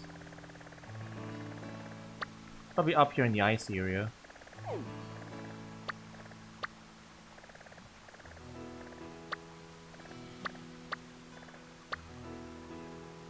The MC of RIP? Heck of a name, yo.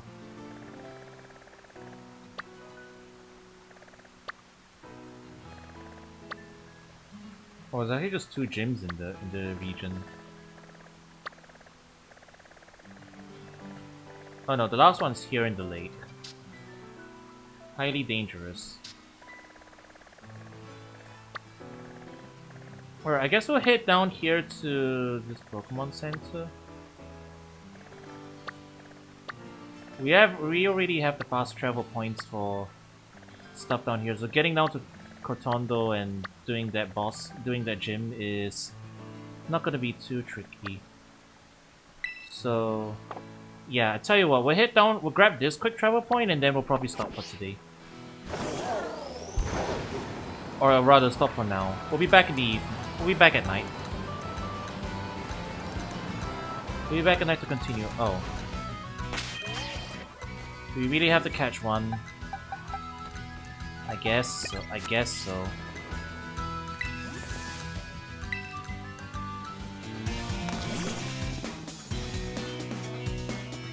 For the data, right?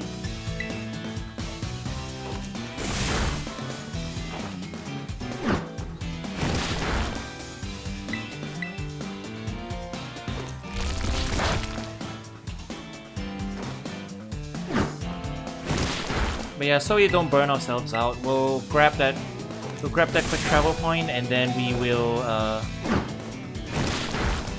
yeah, we'll go ahead and stop for now. We'll be back in the evening and we'll do a couple more gyms.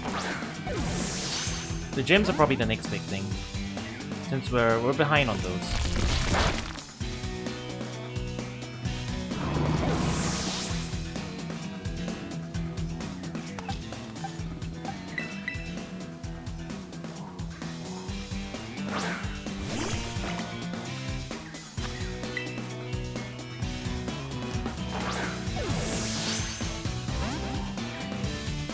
Stubborn one, aren't you?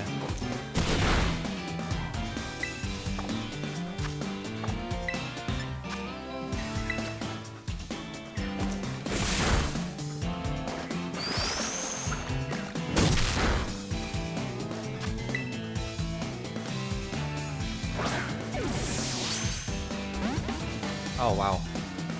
Instantly?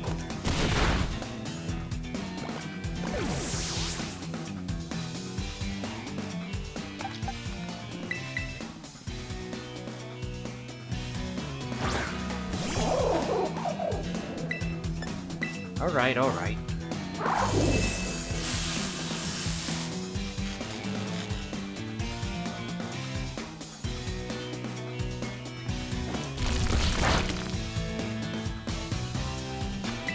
This should do it.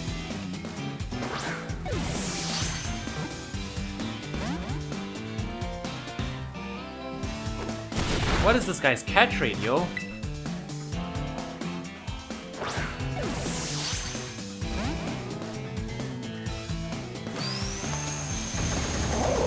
I don't even really want to catch this thing. It's Omega cursed.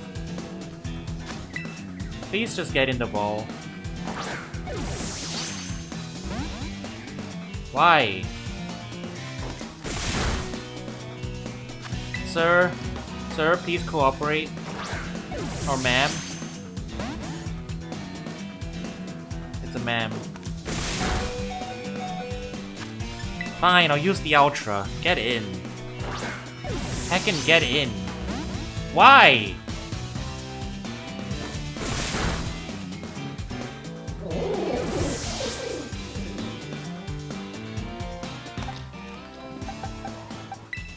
Why you have to be so stubborn, bro?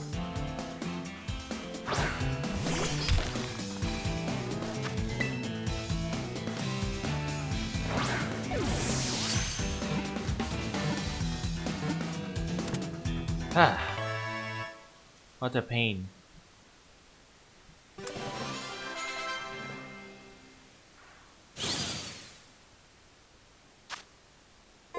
Flying Dark. Okay.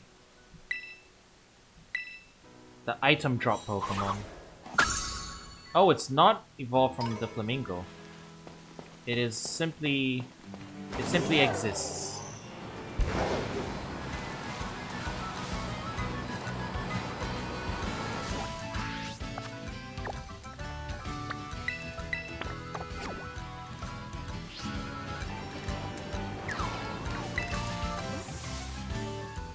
Guess we'll get a quick top up just in case.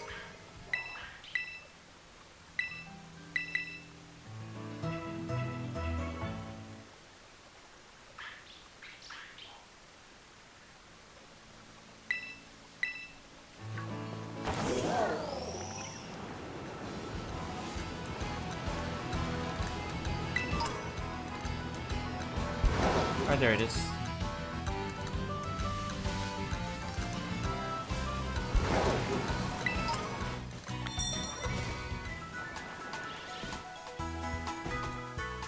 Okay, fast travel spot reached. We're gonna make a little save. And we are done for now. Let's see. Alright, I'll catch you guys for the night shift later, so yeah.